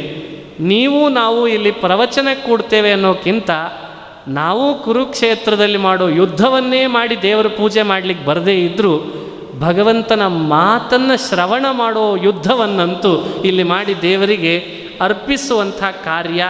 ಅದಕ್ಕೆ ದಯಮಾಡಿ ನಿಮ್ಮ ಕೈಯಲ್ಲೂ ಒಂದು ಪುಸ್ತಕ, ಒಂದು ಪೆನ್ನು, ಪಾಯಿಂಟ್ ಔಟ್ಸ್ ಮಾಡಿಕೊಂಡು ಯಾವ ಶ್ಲೋಕದ ಯಾವ ಪದಗಳಿಗೆ ಹೊಸ ಹೊಸ ಅರ್ಥಗಳನ್ನು 2 ರೀತಿ ಹೇಳ್ತದೆ ಅದನ್ನು ಚಿಂತಿಸಿ, ಇದೇ ಎಲ್ಲರಿಗೂ ಕೂಡ ಒಂದು ಜ್ಞಾನದ ದಾಸೋಹ ನಡೆದಿದ್ರೆ ಅದು ಒಂದು ಸಾರ್ಥಕ ಆಗ್ತದೆ, ಅದು ದಾಖಲಾಗ್ತದೆ. ಆದ್ದರಿಂದ ಎಲ್ಲರನ್ನು ಒತ್ತಾಯ ಮಾಡ್ತಾ ಇಲ್ಲ, ಸಾಧ್ಯವಾದಷ್ಟು ಶ್ರೋತೃಗಳು 700 ಶ್ಲೋಕವನ್ನು ತಿಂಗಳಿಗೆ ನಾವು ಒಂದು ಅಂದಾಜು ಮಾಡಿದರೆ ಸುಮಾರು 60-65 ಪದ್ಯಗಳನ್ನು ತಿಂಗಳ 5 ದಿವಸಗಳಿಗೆ ಹೇಳ್ತಾ ಹೋದರೆ 12 ತಿಂಗಳಿಗೆ ಸರಿಯಾಗಿ 700 ಶ್ಲೋಕ ಮುಗೀತದೆ. 70 ಶ್ಲೋಕದಂತೆ ಮಾಡಿಬಿಟ್ರೆ 10 ತಿಂಗಳಿಗೆ ಮುಗೀತದೆ. 77 700, 70 700. ಹೀಗಾಗಿ ಸಬ್ಜೆಕ್ಟ್ ವೈಸ್ ಪ್ರವಚನ ಯಾವುದೂ ಹಿಂದೆ ಮುಂದೆ ಆಗೋದು ಬೇಡ. ಏನು ಪಾಯಿಂಟ್ ಇದೆಯೋ ಟು ದಿ ಪಾಯಿಂಟ್ ಮಾತಾಡ್ತಾ ಹೋಗೋಣ. ಶ್ರವಣ ಮಾಡುವಾಗ ಆ ಪದ್ಯಗಳು ನಿಮಗೆ ಅನುಸಂಧಾನಕ್ಕೆ ಬರಲಿ. ಈ ನಿಟ್ಟಿನಲ್ಲಿ ಈ ಭಗವದ್ಗೀತೆ ಒಂದು ಅಭಿಯಾನ ಇಲ್ಲಿ ಏರ್ಪಾಡಾಗ್ತಾ ಇದೆ. ಹೀಗಾಗಿ ಎಲ್ಲರೂ ಕೂಡ ಶ್ರೋತೃಗಳು ಮುಂದಿನ ಮಾಸದಲ್ಲಿಯೂ ಕೂಡ 18ನೇ ತಾರೀಕಿನಿಂದ ಮತ್ತೆ ಪುನಃ 5 ದಿನಗಳ ಕಾಲ ಇದೇ ವೈಶಾಖ ಅಂದರೆ ಮೇ ತಿಂಗಳಿನಲ್ಲಿ ಬರ್ತಾ ಇರುವ ಮೇ ತಿಂಗಳಿನಲ್ಲಿ 18ನೇ ತಾರೀಕಿನಿಂದ 5 ದಿನಗಳ ಕಾಲ ಮತ್ತೆ ಭಗವದ್ಗೀತೆ ಮುಂದಿನ ಪದ್ಯಗಳೊಂದಿಗೆ ಮತ್ತೆ ಪ್ರಾರಂಭ ಆಗ್ತದೆ. ಎಲ್ಲರೂ ಕೂಡ ಈ ಕಾರ್ಯದೊಳಗೆ ಭಾಗವಹಿಸ್ರಿ, ಹೆಚ್ಚೆಚ್ಚು ಇದರೊಳಗೆ ಶ್ರದ್ಧೆ ತೋರಿ ಜ್ಞಾನ ಪಡೆಯುವಂತಾಗಲಿ ಅಂತ ನಾನು ದೇವರಲ್ಲಿ ಪ್ರಾರ್ಥನೆಯನ್ನು ಮಾಡ್ತೇನೆ. ಈ 5 ದಿನಗಳ ಕಾಲ ಮಾಡಿದ ಏನು ಉಪನ್ಯಾಸ, ಇದರೊಳಗೆ ಎಷ್ಟೋ ಲೋಪದೋಷಗಳೇನೋ ಬಂದಿರ್ತಾವೆ, ಎಷ್ಟೋ ವಿಷಯಗಳನ್ನು ತುಂಬ ಹಾರ್ಷಾಗಿ ಹೇಳುವಂತೆ ಪ್ರಸಂಗ, ಎಷ್ಟೋ ಎಕ್ಸಾಂಪಲ್ಗಳನ್ನು ಹೇಳುವಾಗ ಅವ್ಯಾವುದನ್ನು ಪ್ರಮುಖವಾಗಿ ನೀವು ಸ್ವೀಕಾರ ಮಾಡಬೇಡ್ರಿ. ಹಂಸಕ್ಷೀರ ನ್ಯಾಯದಂತೆ ಏನು ಗುಣ ಇದೆ ಅಷ್ಟನ್ನು ಮಾತ್ರ ಸ್ವೀಕರಿಸ್ರಿ, ತತ್ವ ಇದೆ ಅದನ್ನು ಅಳವಡಿಸ್ಕೊಳ್ಳೋ ಪ್ರಯತ್ನ ಮಾಡಿರಿ ಅಂತ ತಮ್ಮಲ್ಲಿ ಕಳಕಳಿಯಿಂದ ಕೇಳ್ತಾ ಮುಂದಿನ ಪ್ರವಚನದಲ್ಲಿ ಮತ್ತೆ ಭೇಟಿಯಾಗೋಣ. ಶ್ರೀಕೃಷ್ಣಾರ್ಪಣಮಸ್ತು. ಹರಯೇ ನಮಃ, ಹರಯೇ ನಮಃ, ಹರಯೇ ನಮಃ.